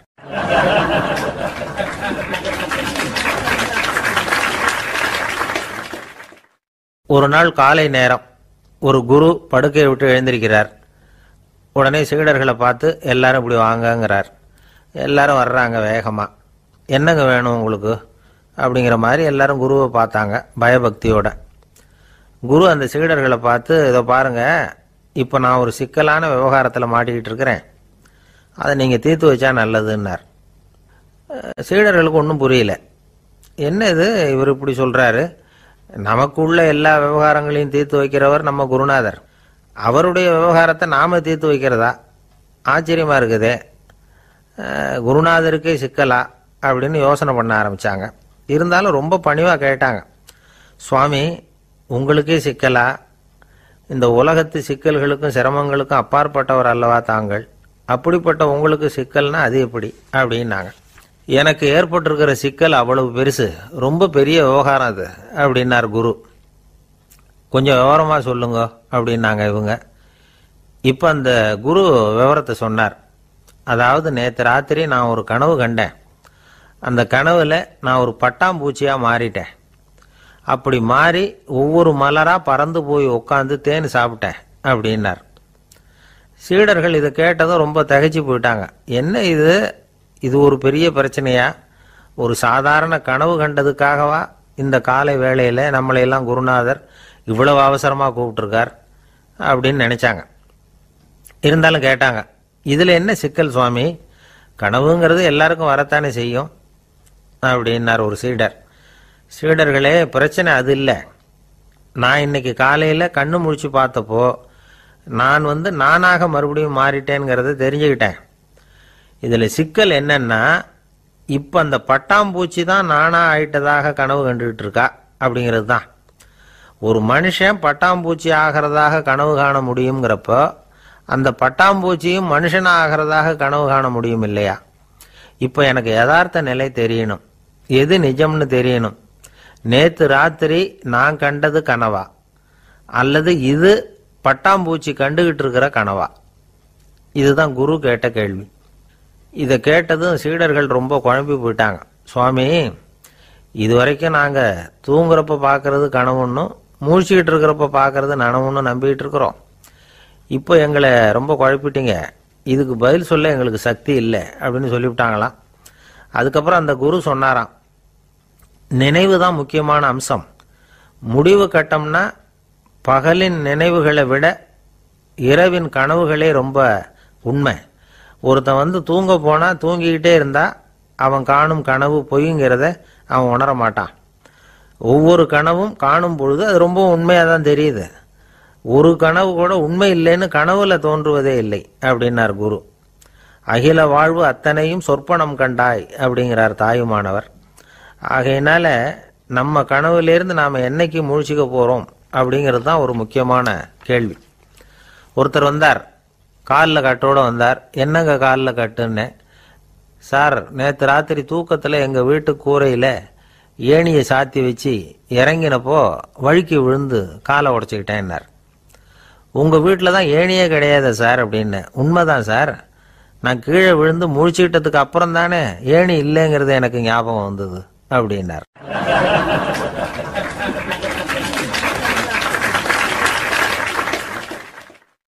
சில பேர் ஆளை பார்த்தா 60 வயசு மாதிரி தோணும். உண்மையான வயசு என்னன்னு பார்த்தா 40 அல்லது 45 சில பேரை பார்க்கறதுக்கு 45 மாதிரி தெரியும், உண்மையிலேயே 65 தாண்டி இருப்பாங்க. ஒரு மனிதனுக்கு 2 வகையான வயது உண்டுங்கிறார் ஓஷோ. அதாவது உடம்புக்குன்னு ஒரு வயசு, மனசுக்குன்னு ஒரு வயசு. முதல் உலக மகாயுத்தம் நடந்தது இல்லையா, அது முடிஞ்சதுக்கு அப்புறம் முதல் தடவையா மனிதனின் மூளை வளர்ச்சியை பற்றி மனநல வைத்தியர்கள் ஒரு கணக்கெடுப்பு சோதனை நடத்தினாங்களாம். அது வரைக்கும் மனிதனுக்கு 2 வகையான வயது உண்டுன்னு யாரும் சிந்திச்சதே இல்லையா. அந்த உலக மகா யுத்தம் முடிஞ்சதுக்கு அப்புறம் மனிதனுடைய சராசரி மனதின் வயதை கணக்கிட்டு பார்க்கும் பொழுது அவங்களுக்கெல்லாம் ரொம்ப அதிர்ச்சியாக இருந்துதான். ஏன்னா அது ரொம்ப பின்தங்கிய நிலையில் இருந்திருக்கு, வளர்ச்சி அடையாத நிலையில் இருந்திருக்கு. அவங்க கண்டுபிடிச்ச பிரகாரம் அப்போ மனசோட சராசரி வயசு என்ன தெரியுமா? 14.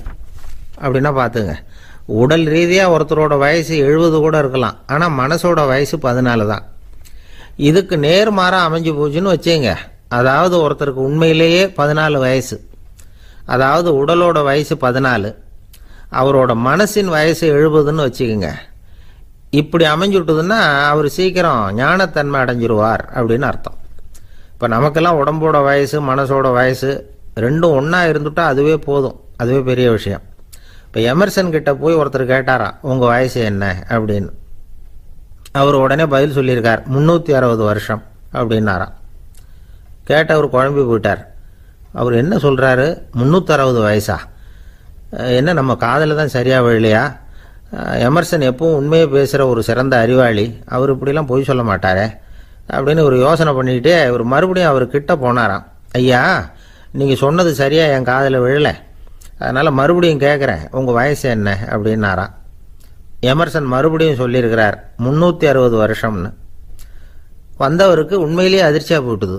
அதுக்கப்புறம் மெதுவாக ஆரம்பித்தாராம், ஐயா நீங்கள் சொல்கிறத என்னால் ஏற்றுக்க முடியாது, எப்படி பார்த்தாலும் இப்போ உங்களுக்கு வயசு ஒரு 60க்கு மேலே இருக்காதுன்னு நினைக்கிறேன் அப்படின்னாராம். நீங்கள் சொல்கிறது சரிதான், அது என் உடம்போட வயசுன்னாராம் எமர்சன். அப்படின்னா ஏற்கனவே நீங்கள் சொன்னது அப்படின்னு கேட்டிருக்கார், அது என் மனசோட வயசு அப்படின்னாராம். நம்மளை பொறுத்த வரைக்கும் அறிவு தூசு படிஞ்சிருக்கு, அது மாதிரியே அன்பும் மாசுபட்டிருக்கு. இது ரெண்டையும் சுத்தம் பண்ண வேண்டியிருக்குது, அப்போ தான் நாம் சரியான வயசில் வாழ முடியும். ஒரு ஆசாமி இருக்கிறார், அவருக்கு உடம்போட வயசு அதிகம், மனசோட வயசு ரொம்ப குறைச்சல், குழந்தை மாதிரி. அவர் ஒரு ஆஸ்பத்திரியில் படுத்திருக்கிறார். நர்ஸம்மா எல்லாருக்கும் மருந்து கொடுத்துட்டு போகிறாங்க.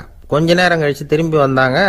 அப்போ இவர் அந்த அம்மாவை கூப்பிட்டு சொல்கிறார், இதை பாருங்கள் சிஸ்டர், நீங்கள் எல்லாருக்கும் சின்ன சின்ன மாத்திரையாக கொடுத்துட்டு எனக்கு மட்டும் நீளமான மாத்திரையாக கொடுத்துட்டீங்க, முழுங்கிறதுக்கு ரொம்ப கஷ்டமாக போச்சு, இனிமேல் எனக்கும் சின்ன மாத்திரையாக கொடுங்க சிஸ்டர் அப்படின்னாராம்.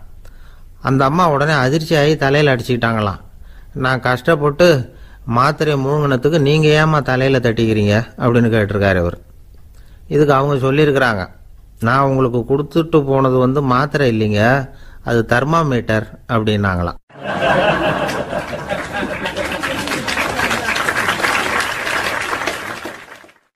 நாட்டில் நல்லவங்க ஒருத்தர் 2 பேர் இருக்கிறதுனால தாங்க மழையே பெய்யுது அப்படின்னு சொல்றது உண்டு. நல்லார் ஒருவர் உளரேல் அவர் பொருட்டு எல்லாருக்கும் பெய்யும் மழை. சில சமயம் ரொம்ப பேர் திடீர்னு நல்லவங்களா ஆயிடுவாங்க போல இருக்கு, அதனால தான் விடாம பேய் மழையா கொட்டி தீர்த்துடுது. எல்லாரும் நல்லவங்களாயிட்டா உலகமே தாங்காது போல இருக்க. அப்பப்போ ஒருத்தர் 2 பேர் நல்லவங்களாகணும், அப்போதான் சீரா மழை பெய்யும். மாசத்துக்கு 3 பேர் நல்லவங்களானா மாதம் மும்மாரி பொழியும். இதெல்லாம் வேடிக்கை பேச்சு. இப்போ இதெல்லாம் ஒரு பக்கம் இருக்கட்டும், இப்போ விஷயத்துக்கு வருவோம். ஒரு கும்பல்ல நல்லவன் யாரு அப்படிங்கிறத எப்படி கண்டுபிடிக்கிறது? இதுக்கு ஒரு வேடிக்கை கதை உண்டு. என்னுடைய நண்பர் ஒருத்தருக்கு அவங்க பாட்டியம்மா சொன்ன கதையா அது. அது என்ன கதைன்னா, ஒரு ஊர்ல ஒரு சமயம் பலமான மழை பெய்ய ஆரம்பிச்சுட்டு தான், இடி மின்னல் ரொம்ப கடுமையா இருந்திருக்குது. ஆரம்பிச்ச மழை வர வர கடுமையா ஆகிட்டு இருக்குதே தவிர நிக்கிற பாடா தெரியல. ஊர் ஜனங்கள்லாம் பார்த்தாங்க, இதுக்கு மேலேயும் வீட்டு உள்ள இருந்தா ஆபத்துங்கிறத புரிஞ்சுக்கிட்டாங்க. ஏன்னா வீடெல்லாம் இடிஞ்சி விழுந்துருமோங்கிற பயம். உடனே எல்லாரும் புறப்பட்டு ஊருக்கு பொதுவா இருந்த ஒரு மண்டபத்துல போய் தங்கிக்கிட்டாங்க. மின்னல் கடுமையா இருந்தது, இடி எந்த நேரத்திலையும் விழலாம்ங்கிற நிலைமை, எப்போ விழலாம்னு பார்த்துக்கிட்டு இருக்குது. அந்த மண்டபத்தில் இருந்த ஜனங்கள் மனசுக்குள்ள ஒரு பயம், நம்ம கூட்டத்தில் யாராவது ஒரு கெட்டவன் பாவம் பண்ணவன் இருந்தா கூட இடி இந்த மண்டபத்தில் விழுந்துரும், அது எல்லாருக்கும் ஆபத்து அப்படின்னு நினைச்சாங்க. சரி, இதுக்கு என்ன பண்ணலாம் அப்படின்னு யோசனை பண்ணாங்க. அந்த கூட்டத்தில் ஒரு பெரியவர் இருந்தார். அவர் ஒரு யோசனை சொன்னார். இதை பாருங்க, அதுக்கு ஒரு வழி இருக்கு. அதோ எதிர்த்தாப்புல கொஞ்சம் தூரத்தில் ஒரு உயரமா மரம் ஒன்று இருக்கு பாருங்க. பொதுவாக இடி சுலபமா விழறது அது மாதிரி உயரமான மரத்துல தான். நம்ம கூட்டத்தில் இருக்கிறவங்க எல்லாரும் ஒவ்வொருத்தரா போய் அந்த மரத்தை தொட்டு விட்டு திரும்பி வந்துடணும். நம்மள பாவம் பண்ணவன் யாரோ அவன் அந்த மரத்தை தொடுற சமயத்துல இடி விழுந்துரும், அவன் மட்டும் போயிடுவான், மண்டபத்தில் இருக்கிற நாமெல்லாம் பொழைச்சிக்கலாம் அப்படின்னு ஐடியா கொடுத்தாரு அந்த பெரியவர். இது நல்ல யோசனையா பட்டது. எல்லாரும் ஒத்துக்கிட்டாங்க. ஒவ்வொருத்தரா போய் அந்த மரத்தை தொட்டு விட்டு திரும்பி வந்தாங்க. இடி எதுவும் விழல. இன்னமும் பாவம் பண்ண ஆசாமி அதை போய் தொடலை போல இருக்கு அப்படின்னு நினைச்சுக்கிட்டாங்க. ஒவ்வொருத்தரா போறாங்க, எல்லாரும் போய் தொட்டுவிட்டு வந்தாச்சு. இன்னும் ஒரே ஒரு ஆசாமி தான் பாக்கி. கடைசியா இருந்த அந்த ஆள் பயந்துட்டான். இது வரைக்கும் இடி விழலைன்னா இப்ப என்ன அர்த்தம்? இப்ப நாம தான் பாக்கி, நாம தான் தப்பு பண்ண ஆள் போல இருக்கு அப்படின்னு நினைச்சுட்டான். அதனால துணிச்சலா போய் தொடறதுக்கு பயந்தான், தயங்கிக்கிட்டே இருந்தான். இருந்தாலும் மற்றவங்க எல்லாம் சும்மா இருப்பாங்களா? கட்டாயப்படுத்தி கழுத்தை பிடிச்சி தள்ளாத குறையா அவனை தள்ளி விட்டாங்க, போய் தொட்டுட்டு வாடான்னு. அவன் நடுங்கிட்டே போய் அந்த மரத்தை தொட்டான். அதே வினாடி ஒரு பயங்கரமான மின்னல் இடி விழுந்துட்டுது. எங்க விழுந்தது தெரியுமா? அந்த ஆள் மேல இல்ல, மண்டபத்துல விழுந்தது. மண்டபத்துல இருந்தவங்க பூரா காலி. அந்த ஒரு ஆள் மட்டும் புழைச்சிக்கிட்டான். இந்த ஒரு ஆளை காப்பாத்துறதுக்காக தான் இடி மண்டபத்துல விழாம இருந்திருக்குது. இதுதான் கதை. அதனால நல்லவங்க எப்படியும் தப்பிச்சுக்குவாங்க அப்படிங்கிறது ஒரு நீதி. ஒருத்தன் அப்படிதான் தெருவில் நடந்து போய்கிட்டு இருந்தான், ரொம்ப நல்லவன். எதிரில் ஒருத்தன் சைக்கிளில் வந்துகிட்டு இருந்தான். அதுல மோதி இவன் கீழே விழுந்துட்டான். சைக்கிள்காரன் உடனே இறங்கி இவனை தூக்கி விட்டான். இவன் எழுந்திரிச்சு அவனை முறைச்சி பார்த்தான். அப்படி பார்க்காதீங்க சார், நீங்க ரொம்ப புண்ணியம் பண்ணியிருக்கீங்க, அதுதான் இப்போ சைக்கிளில் மோதிக்கிட்டீங்க அப்படின்றான். என்ன அப்படி சொல்றேன் நான்? இவன் 10 நிமிஷத்துக்கு முன்னாடி நான் லாரி ஓட்டிட்டு வந்தேன், அப்போ நீங்க எதிரில் வந்திருந்தீங்கன்னா என்ன ஆயிருக்கும் அப்படின்னானா அவன்.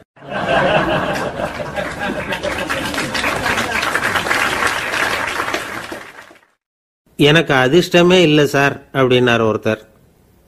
ஏன் அப்படி சொல்றீங்கன்னு கேட்டோம். வியாபாரம் பண்ணலாம்னு ஒரு கடை வச்சேன், வேண்டிய போட்டவங்க கூட என் கடையில் எதுவும் வாங்க மாட்டேங்கிறான், எல்லாரும் அடுத்த கடைக்கு தான் போறான் அப்படின்னு சொல்லி ரொம்ப அழுத்துக்கிட்டார். இதுக்கு போய் அதிர்ஷ்டம் இல்லைன்னு சொல்லாதீங்க, வாடிக்கையாளர்களை கவர்றது எப்படிங்கிறது உங்களுக்கு தெரியல, அதுதான் குறை அப்படின்னும். சார் உங்களுக்கு தெரிஞ்ச அந்த ரகசியத்தை எனக்கும் கொஞ்சம் சொல்லி கொடுங்களேன் அப்படின்னார். சரி உங்க காதை இப்படி கொடுங்க அப்படின்னு சொல்லி அது சம்பந்தமா பெரிய வல்லுநர்கள் சொல்லி இருக்கிற கருத்துக்களை அவர்கிட்ட சொல்ல ஆரம்பிச்சோம். அதாவது இந்த வாடிக்கையாளர்களை கவர்றதுக்கு வல்லுநர்கள் பல ஆலோசனைகளை ஏற்கனவே சொல்லி வச்சிருக்கிறாங்க. அது சம்பந்தமா அனுபவப்பட்டவங்க, அதை தெரிஞ்சு வச்சுக்கணும். அதாவது கடை வச்சிருக்கிறவங்க எல்லாரும் இதை கொஞ்சம் காதில் வாங்கி வச்சுக்கணும். எதை இப்ப சொல்ல போறத. எப்பவும் பணத்தை சம்பாதிக்கிறதுலயே குறியா இருக்கக்கூடாதான். அதை விட முக்கியமா நீங்க சம்பாதிக்க வேண்டியது வாடிக்கையாளர்களுடைய மன நிறைவு. வர்றவங்க திருப்தியோட போகணும், அது முக்கியம். அதுல கவனமா இருக்கணும். கடைக்கு வர்ற ஒருத்தர் ஏதாவது ஒரு குறை சொல்றாருன்னு வச்சுங்க, அதை அலட்சியப்படுத்தக்கூடாது. ரொம்ப அக்கறையோட அதை காது கொடுத்து கேட்கணும். அப்படியா சார், அதை நான் அவசியம் கவனிக்கிறேன் அப்படின்னு சொல்லணும். ஒருத்தர் வரார், சார் நேற்றுக்கு உங்க கடையில் இதை நான் வாங்கிட்டு போனேன், வீட்டில் இது வேணான்னு சொல்லிவிட்டாங்க, அது திருப்பி கொடுக்கறதுக்காக தான் வந்திருக்கிறேன் அப்படின்னு சொல்லி திருப்பி கொடுக்குறார். உடனே நீங்க முகம் சுளிக்க கூடாது, எரிச்சல் படக்கூடாது. வழக்கம் போல நிதானமா முகம் மலர்ச்சியோட அதை திருப்பி வாங்கிக்கணும். இவ்வளவு ரூபாய்க்கு சாமான் வாங்கினா இந்த ஸ்பூன் அன்பளிப்பு, இப்படி ஏதாவது கொடுக்கலாம். பண்டிகை காலங்கள்லேயும் பொருள்கள் வாங்குறவங்களுக்கு இப்படி ஏதாவது பொருத்தமா ஒரு அன்பளிப்பு கொடுக்கலாம். நீங்க கொடுக்கறது ஒரு சர்வசாதாரணமான பொருளா இருந்தா கூட அது வாங்குற ஒரு மனசுல ஒரு மகிழ்ச்சியை ஏற்படுத்தும். எதுவும் உங்களால கொடுக்க முடியலன்னா உங்க முகம் நிறைஞ்ச சிரிப்பையாவது கொடுங்க, அது போதும். உங்க கடையில் இல்லாத ஒரு பொருளை வாடிக்கையாளர் கேட்கிறார், உடனே இல்லைன்னு முகத்தில் அடிச்சது மாதிரி சொல்லிடக்கூடாது. கொஞ்சம் உட்காருங்க சார் அப்படின்னு சொல்லி உங்க பணியாளர் யாரையாவது அனுப்பி வெளியில இருந்து வாங்கிட்டு வர சொல்லி அவர்கிட்ட கொடுக்கலாம். சில பேர் உங்க கடைக்கு வரும்பொழுது அவங்க வீட்டு குழந்தைகளையும் கூப்பிட்டுக்கிட்டு வர்றாங்கன்னு வைங்க.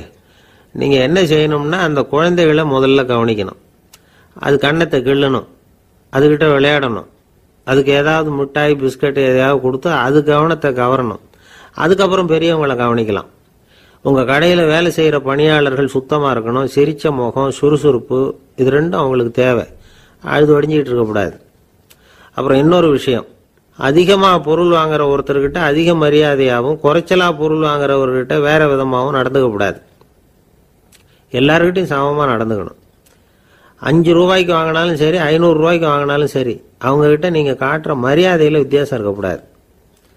எல்லாத்துக்கும் மேல உங்க கடையில ஒரு பொருள் வாங்கினா அது உண்மையானதா இருக்கும், தரமுள்ளதா இருக்கும் அப்படிங்கிற நினைப்பு ஜனங்களுக்கு வரணும். அதனால தரமான பொருளையே நீங்க உங்க கடையில வச்சிருக்கணும். இது வரைக்கும் நான் சொன்னதையெல்லாம் கவனத்துல வச்சுக்கிட்டு நீங்க கடையை ஆரம்பிச்சீங்கன்னா வியாபாரம் பிச்சுக்கிட்டு போகும். அப்படி போகலன்னா அதுக்கப்புறம் கேளுங்க. ஏன்னா இந்த யோசனைகள்லாம் அனுபவப்பட்டவங்க சொல்லியிருக்கிற யோசனைகள். இந்த யோசனைகள்ல நீங்க எச்சரிக்கையா இருக்க வேண்டிய ஒரு விஷயம் உண்டு. அது என்னங்கிறதையும் தெரிஞ்சு வச்சுக்கிறது நல்லது. என்னுடைய நண்பர் ஒருத்தர் வந்தார். சார், உங்கள் யோசனையை கேட்டதுனால நான் ஒரு அறை வாங்கினது தான் மிச்சம்னார். என்ன ஆச்சுன்னு கேட்டேன். எங்கள் கடைக்கு ஒரு பெரிய அம்மா குழந்தைய தூக்கிட்டு வந்தாங்க சார். உங்கள் யோசனைப்படி அந்த குழந்தையோட கன்னத்தை கிள்ளணும்னு முயற்சி பண்ணினேன். திடீர்னு அந்த நேரம் பார்த்து அந்த குழந்தை தலையை குனிஞ்சிக்கிட்டுது. என் கை குழந்தையோட கன்னத்துக்கு பதிலாக அது தூக்கிட்டு வந்தவங்க கன்னத்தை கிள்ளி விட்டுது. அதுதான் அப்படி ஆயிட்டுது அப்படின்னார், கன்னத்தை தடவிக்கிட்டே.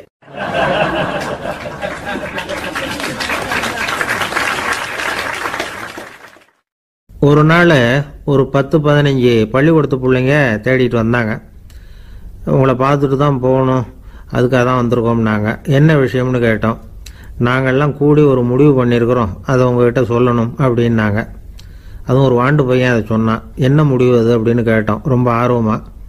அதை இப்போ சொல்ல மாட்டோம், எங்களுக்கு பிடிக்கிற மாதிரி ஏதாவது ஒரு தகவல் சொன்னால் அதுக்கப்புறம் நாங்கள் அதை சொல்கிறோம் அப்படின்னா அந்த வாண்டு பையன். சரி, சின்ன பையன்கிட்ட இன்னைக்கு வசமாக மாட்டிக்கிட்டோம் அப்படின்னு நினச்சிக்கிட்டு அவங்களுக்கு தகுந்த மாதிரி ஒரு கதை சொல்ல ஆரம்பித்தோம். அது என்ன கதைன்னா, ஒரு பெரிய காடு, அதில் பலவிதமான மிருகங்கள். அந்த காட்டுக்கு ஒரு சிங்கம் தான் ராஜா. எப்பவும் காட்டுக்கு அது தானே ராஜா. ஒரு பெரிய யானைக்கு இது பொறுக்கலை. என்ன இது, எப்போ பார்த்தாலும் இங்கே சிங்கத்துக்கே ராஜா பதவி கிடைக்குது, நான்லாம் எவ்வளவு பலசாலியாக இருக்கிறேன், அப்படி இருந்தும் எனக்கு அந்த பதவி கிடைக்கலையே அப்படின்னு தனக்குள்ளே பொறுமிக்கிட்டே இருந்தது. ராஜா பதவியை நினச்சி ரொம்ப ஏக்கம், அதுக்கு பதவி மோகம். இந்த சமயம் பார்த்து ஒரு குள்ள நரி கூட்டம் அதை தேடிட்டு வந்தது. ஐயா பெரியவங்களே, நீங்கள் இந்த காட்டுக்கு ராஜாவாக இருக்க ஆசைப்படுறீங்க, அதில் ஒன்றும் தப்பு இல்லை. ஆனால் அதுக்கு முன்னாடி நீங்கள் எங்கள் கூட்டத்துக்கு கொஞ்ச நாள் தலைவராக இருங்க, அதாவது ராஜாவாக இருங்களேன், உங்களுக்கும் ஒரு ட்ரைனிங் கிடைச்சது மாதிரி இருக்கும் அப்படின்னு சொல்லியிருக்குது இந்த கூட்டம், குள்ள நரி கூட்டம். இதை கேட்ட உடனே யானைக்கு ரொம்ப சந்தோஷம் தாங்கலை. அதுதான் எப்போன்னு பதவிக்காக காத்துக்கிட்டு இருக்குதே. இருந்தாலும் கொஞ்சம் பிகுவோட, சரி நீங்கள்லாம் இவ்வளோ தூரம் என்ன தேடிட்டு வந்து கேட்கறதுனால மறுக்க முடியல அப்படின்னு ரொம்ப ஏதோ அவளுக்கு சிரமப்பட்டு ஒத்துக்கிறது மாதிரி ஒத்துக்கிட்டது. ஏதோ உங்கள் ஆசைக்கு கட்டுப்படுறேன், கொஞ்ச நாள் உங்கள் கூட்டத்துக்கு ராஜாவாக இருக்கிறதுக்கு சம்மதிக்கிறேன் அப்படின்னுது. உடனே அந்த யானை ராஜ நட போட ஆரம்பிச்சிட்டுது. யானை சாதாரணமாக நடந்தாவே எப்படி இருக்குங்கிறது நமக்கு தெரியும். அதுவே ராஜ நடந்தால் எப்படி இருக்கும் கற்பனை பண்ணி பாருங்கள். யானை முன்னாடி கம்பீரமாக போய்கிட்டு இருக்குது, தலைவர் இல்லையா, அதனால் குள்ள நரிகள்லாம் ரொம்ப அடக்கமாக அது பின்னாடி அணிவகுத்து போயிட்டு இருக்குது. ராஜா வாழ்க, மன்னர் வாழ்க அப்படின்னு கோஷம் வேற. யானைக்கு தலைகால் புரியல, அவ்வளவு சந்தோஷம். அந்த யானைக்கு செருக்கு, ஆணவம் எல்லாம் ஏற்பட்டு போச்சு. அதுக்கப்புறம் அது தரையை பார்க்குமா, நிமிர்ந்து நடக்க ஆரம்பிச்சுட்டுது. தரையை பார்க்குறதே இல்லை. அப்படி போயிட்டு இருக்கிறப்போ ஒரு சதுப்பு நிலத்தில் திடீர்னு காலை வச்சுட்டுது. அவ்வளோதான், கால் உள்ளே போட்டுது. இன்னொரு காலை எடுத்து வச்சுது, அதுவும் உள்ளே போட்டுது. அந்த 2 காலையும் எடுக்கிறதுக்காக அடுத்த 2 காலையும் அழுத்திச்சு, அதுவும் உள்ளே போக ஆரம்பிச்சுட்டுது. இப்போ 4 காலம் வசமாக சேத்துல அழுந்தி போச்சு, எடுக்க முடியல. குள்ள நரிகள்லாம் அதை சுற்றி சுற்றி வந்தது. சிலது சுற்றி நின்று டான்ஸ் ஆட ஆரம்பிச்சுட்டுது யானையை பார்த்துட்டு. இதை யானை பார்த்தது. என்ன இது, தலைவர் நான் தவிச்சுக்கிட்டு இருக்கிறேன், தொண்டர்கள்லாம் சுற்றி நின்று வேடிக்கை பார்த்துக்கிட்டு இருக்கிறீங்க, டான்ஸ் ஆடுறீங்க அப்படின்னு கேட்டுதான். தொண்டர்களே, தலைவர் நான் தவிச்சுக்கிட்டு இருக்கிறது உங்களுக்கு தெரியலையா? இப்போ உடனே உங்கள் தலைவரை காப்பாற்ற வேண்டியது உங்கள் கடமை இல்லையா அப்படின்னு கத்துச்சான் அந்த யானை.